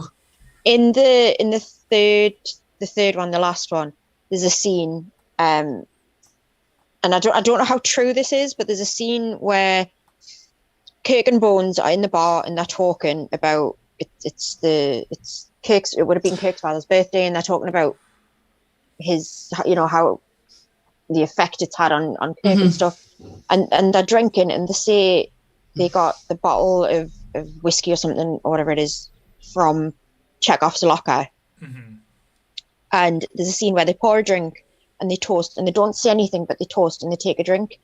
And I read that scene was always supposed to be in it, but that little moment was added after the passing because they wanted to acknowledge it. Yeah.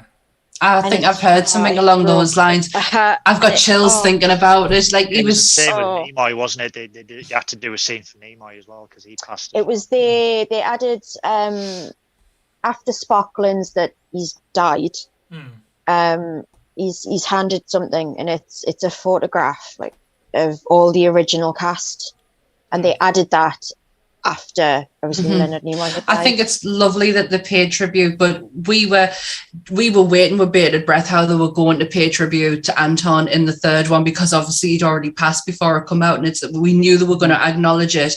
And I think for such a young actor, he's within the fandoms basically. He's Kyle Reese. Yeah. He's in, what do you call it? The remake of what's it called? Fright Night. I watched that one. Brilliant film. I watched that before I watched the original, and I preferred that one. I thought he was fantastic. He's just such a good actor. Yeah. He was Odd Thomas as well, which is a Dean Koontz thing. He was such a good actor, but he was just such a lovely person. Like, there's not one bad word being said about him, and even to this day, this is so sad. His mum and dad still, his grave in Hollywood Cemetery is a statue of him, and his mum and dad every single day to this day will go and visit him. Yeah. Every single day, they do not miss a day. And I watch a lot of videos about Hollywood Graveyard, and I do, because. What a statement! I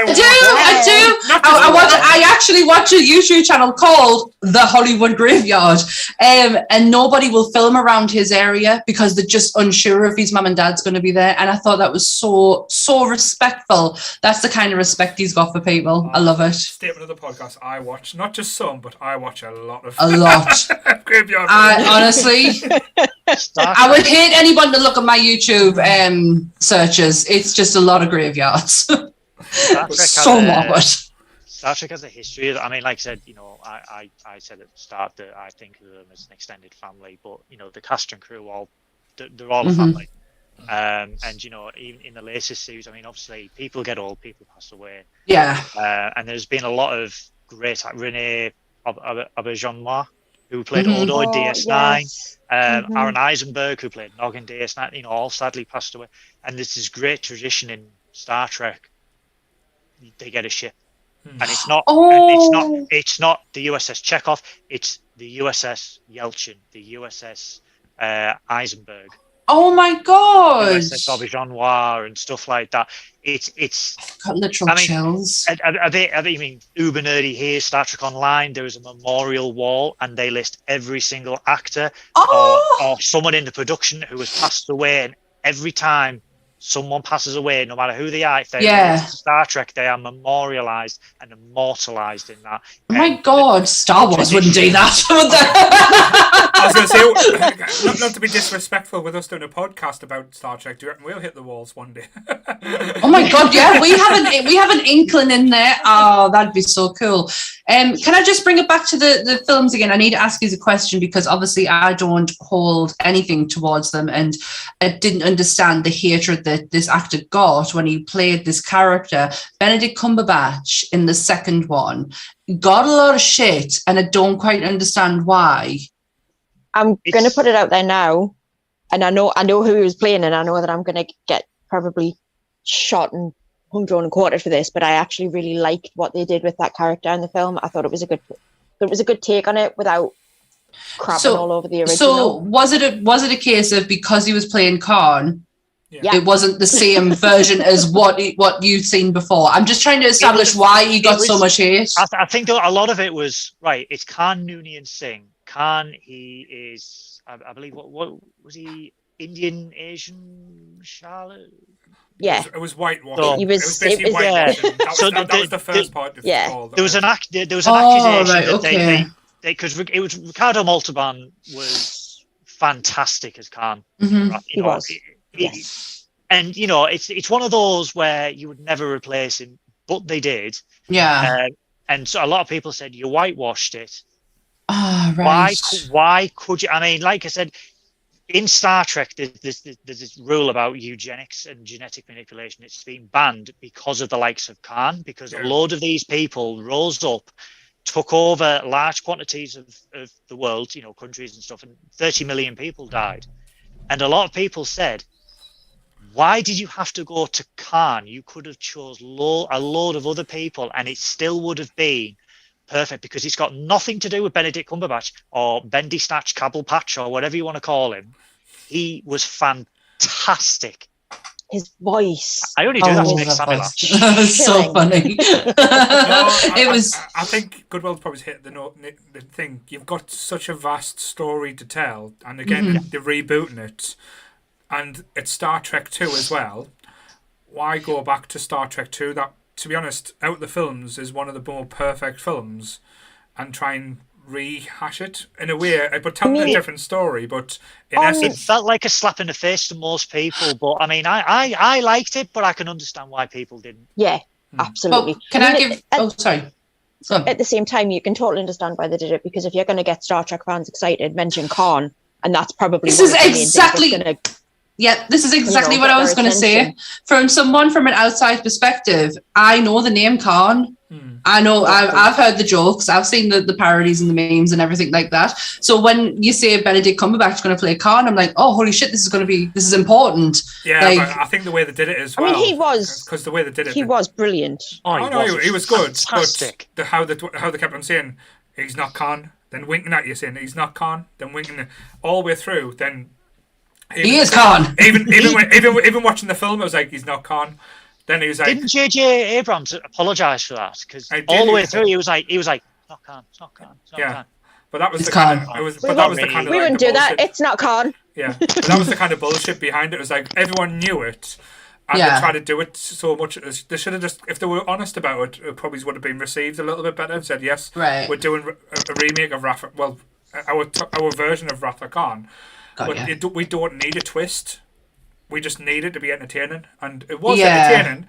But again, there was certain bits like that whole flying through space, through all the bits, was a bit like that didn't feel like Star Trek. That felt like Leia being force ghost through shit, which annoyed us. Again, we're not going to start about Star Wars. No, there is a lot of the fight scenes do have a Star Warsy, but you're dealing with J.J. Abrams now, who is now in the Star Wars mythos. So you are, like me personally, I am looking at them films and going, oh, look at them. kind of look very similar in their fight scenes. You could almost put the Millennium Falcon in that, and it would be exactly the same.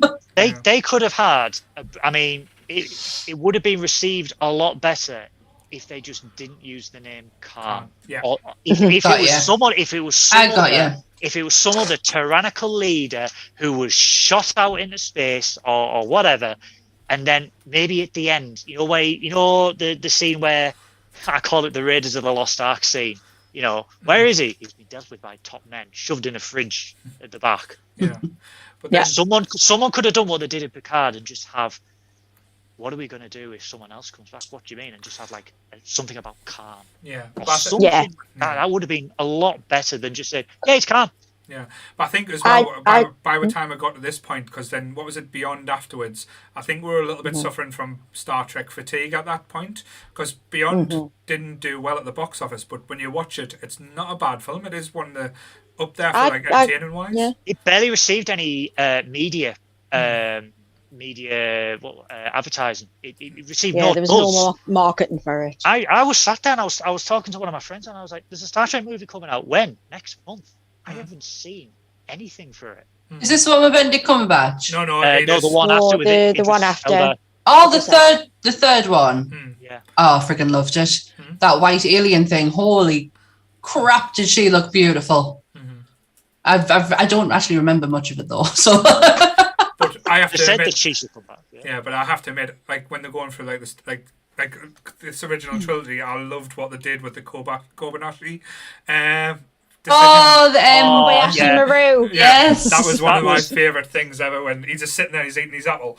That was such a Shatner thing to do, but it was done so well. There's a cut scene from that where, because he cheated. Yeah. But there's a cut scene from the 2009 one where it shows how he did it, and he literally slid into a lass's DMs. Went higher, she opened it and she released the virus, which shut down the whole thing. So it's like, it's such a Kirk thing to do.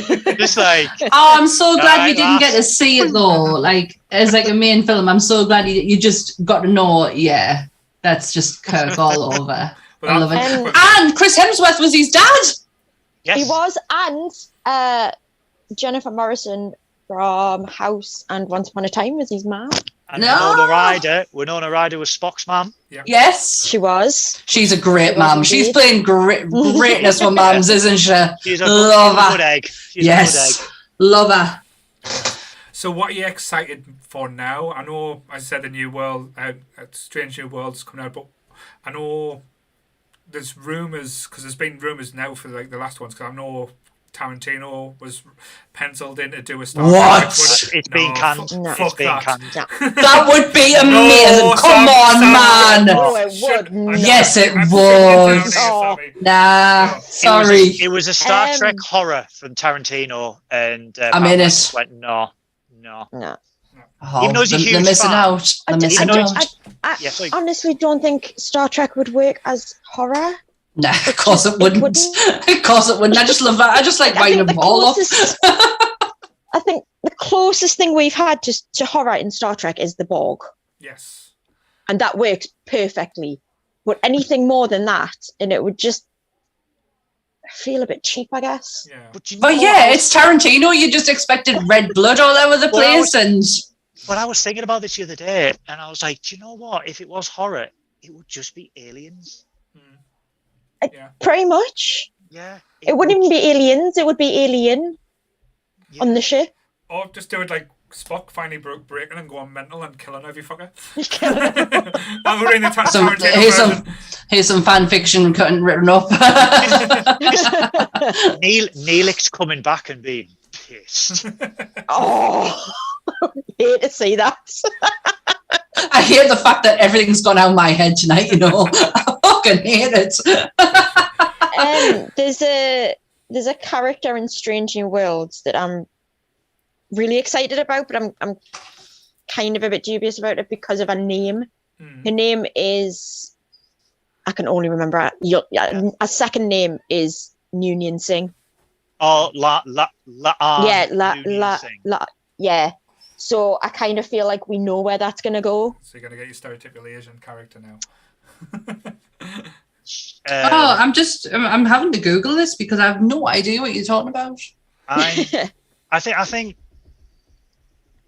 a lot of people, I mean, I said this in a comment on the group the other day, a lot of people have looked at Strange New Worlds, looked at how good it is, how good it's written. It's the story of the week. It's gone back to the original series way of doing stuff, which then moved into the next generation.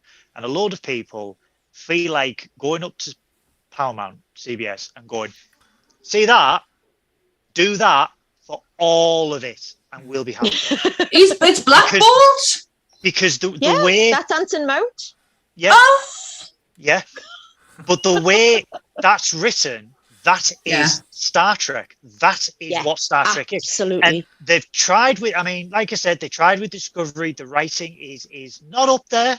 I'm not going to say I hate it because a lot of people hate Discovery. Good for them. Jog on. Oh my gosh, okay. But Star Trek Picard had some would say a dodgy first season, and the second season was better. Season 2 was better. It made me cry. According and I don't cry. Yes, that last. I do that enough for everyone. Yeah, the last scene made me cry, and according to what I've heard from the third season, obviously with the next gen casting, but apparently it hits critical mass. Don't know what that means. I give in. All I've been told. Me light stain on the floor. Sorry. But if they do what they did originally, because like I said, they listened to the fans when Anson Mount came into Discovery. They listened to the fans and went, "He's actually really good." They gave him a series. And now we're saying this series is really good. More of this. And a lot of people have said we want this spin-off. You know, we want Star Trek to go this direction. If they continue to listen to the fans, I'm really hopeful for Star Trek's future. Cool. Yeah. I'm hoping to do that and apply it to this long rumored, maybe shelved spin-off of Discovery with Michelle Yeoh's character. The Section sort of, 31 series. Yeah, the sort of Black Ops sort of, because I loved her character in Discovery. I thought she was brilliant. She and I've kind of been waiting. I've been waiting for this series. I mean, JoJo Mirror Universe JoJo was terrifying. Yeah. She was just brilliant. I've been waiting for this series, and I think maybe if they take what they've done with Strange New Worlds and put it in this other spin-off, it's going to be brilliant. I think they need. They originally weren't listening to the fans. Were like, we're going to do it this way. We're going to do it this way. And if you don't like it, we don't care because we get paid. Blah, blah. And over the last 5 years, they've listened to the fans, and they're sort of going, okay, we can do it this way. And the reviews speak for themselves. They've done what I think there's a certain amount of fan service you can do, but as you said, listen to the fans. But there's got to be a point where you make your own choices and stuff as well. Because I know if you do everything fine, because as you said with fandoms and stuff, you always get to do this or they always want to say something. But sometimes you like I remember watching the X-Files and saying I want to see Mulder and Scully get together, but that would have totally ruined the chemistry. Yeah, it's like Ghostbusters Afterlife. That had enough fan service in it, but if we're going to do another one, I don't need that fan service. You've already given us it. We can continue on. But wouldn't you agree though, if you look at Star Wars, there's a set, when you make it a Star Wars show, there's a set of rules, like a Bible, that they have to abide by. I wish they'd break them though. I'm conflicted there because I think sometimes they're scared too. Because if you look at what they did with the movies, they were too scared to break away from the Skywalker, and as soon as they did, we got the Mandalorian. But look at what happened with the fact that Rian Johnson tried to take a risk on the second one, and it absolutely flawed. It people hated it. I think there's a very fine line between studios telling the fans what they want and fans telling the studios what they want. Strange New Worlds has hit that right in the middle. It's Strange New Worlds is right in the middle and it's working. Yeah, I think you nailed it there, Charlotte. It's the tiny things though that the fans would appreciate. It's like with season 2 of Picard, they brought in a lot of people from the next gen era, and they were like, you can't really do this because that's not what happens in world. You know, it's sort of that the tiny things make all the difference. So it's that sound effect, that that computer panel, the way the lights are Oh on the no, ship. no, I completely agree. I mean, It's stuff like that. Yeah. That's I understand that element. But the only thing is, again, what I get worried about is when fans dictate too much of like how. Oh, the show yes. goes. Because to be honest, like I say, I've got ideas, but most of my ideas are shit. Because most of my ideas think, let's bring the Goonies into this. Star Trek versus the Goonies. Get it done. Marvel versus the Goonies. DC versus the Goonies. Bring it in. Data versus Batman. Batman is fucked. I love it. Picard season 2, again, spoilers, so I apologise. Picard season 2 made it canon that Seven from Voyager was bi. Right. And a lot of fans went mental about that. But why? She's half a robot anyway, so. Well, Gives a shit. She's part dildo. For me, watching it, who can remember when Seven first came into it and remember Seven before she was in her little silver catsuit? Yeah. She was a gay icon. I always got the impression that if she wasn't gay, she was bi. Mm-hmm. So I didn't understand the sort of the outrage about it at all. People like being angry for the sake of being angry. They feel like they have such a hold over a character that they think is theirs, and it's not. It's not. Just give someone a choice, bless her. It's exactly. Why, if you are a Star Trek fan and you are a genuine, passionate Star Trek fan, why would you care about someone's sexuality? Oh, because everyone everyone projects what they want on exactly. But I think that's quite a good point just to like wrap it up as well. Yeah. I know we've talked quite a lot. I'm excited. Well, if they make a Star Trek 4, I know they keep rumoured with the Chris Pine, or if they're going to do a complete reboot. It's going ahead. Is this the Chris Pine one? Chris Pine, yeah, it's all going ahead. I'm very excited if that's going to happen. I don't know how many more of them we've got in the tank for them, because as you said, I know they're not doing much, but they are getting older and stuff like that. So we might get. Paul Urban never ages. No, I know this is gonna be a big one to say, but I think he's getting a bit too big to be playing Bones with some of the characters he's playing now. I'm sorry, but like he is as Billy Butcher. Yeah. The size he is as Billy Butcher in the. Oh, big, right? I thought you meant like as in. Big-headed, right? Okay, I get you. Sorry. Would you say, Paul, he's big-boned? Oh. This is the Goodwill. Diabolical. On that note, same bad time, same bad time. I'm never coming back. You are always welcome, my friend. Should we wrap this bad boy up? Because it's been emotional, mind. I'm not gonna lie. Bless. Like I say, Sam, you've done well for not knowing too much about the subject. So I've been soaking it all in, man. Absolutely soaking it all in. So we've converted you into the Trek, have we? Nope. Watch First Contact. No.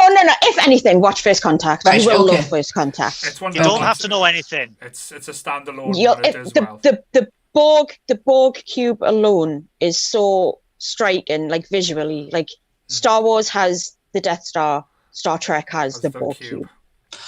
End it. Yes. That was perfect. So this has been my mighty return and Goodwill's first commentary. Mighty return. You missed one episode, man. one episode in 60 odd, and that's true. And a full 12 hour that I did that someone didn't do a full 12 hours of as well. For God's sake. Oh man, alive! You're never gonna let it live it down. He really isn't. Never gonna let it down. But yes, so thank you, Goodwill. Like I say, you didn't. I know you were nervous, bless you, but you've done really well. So you Charlotte, it's always a pleasure as always. Hopefully you'll come back again. I'll think about it. What's next week? Well, we've got a little surprise on Tuesday. That means Sam's going to be doing something you don't know about. We're going all hostful. Going all secretive, but we're doing a kind of a secret episode. It'll be during the day, so I know not many people will probably be listening live, but if you catch up it's going to be an interesting one to catch up on. You're gonna love it, basically, is what I'm gonna say, and you're gonna want to listen out for it, even if you can't, because it is during the day. But you catch up on it. I swear, I promise you'll love it. But because, like I say, it's been a while since me and Sam's just done one together, so we thought we'd just throw that out there. Next week is it Books to Movies? Is that what we're doing? Is that the Yes, one? it is. Yes. Oh, so you're back. Yeah. You're not going anywhere, are you, love? I know Jake's... It's better. I was quite. It better be because I'm It better be because I promised the book club that that's what it is. So. Can I just clarify? Am I having to make a top 5 for this? No. Thank God for that. I was thinking about it, but that's hard. That's hard. It could be pretty much any A film. week is not enough time. I think now you said it, I might make it a top 5 just to piss us off a bit.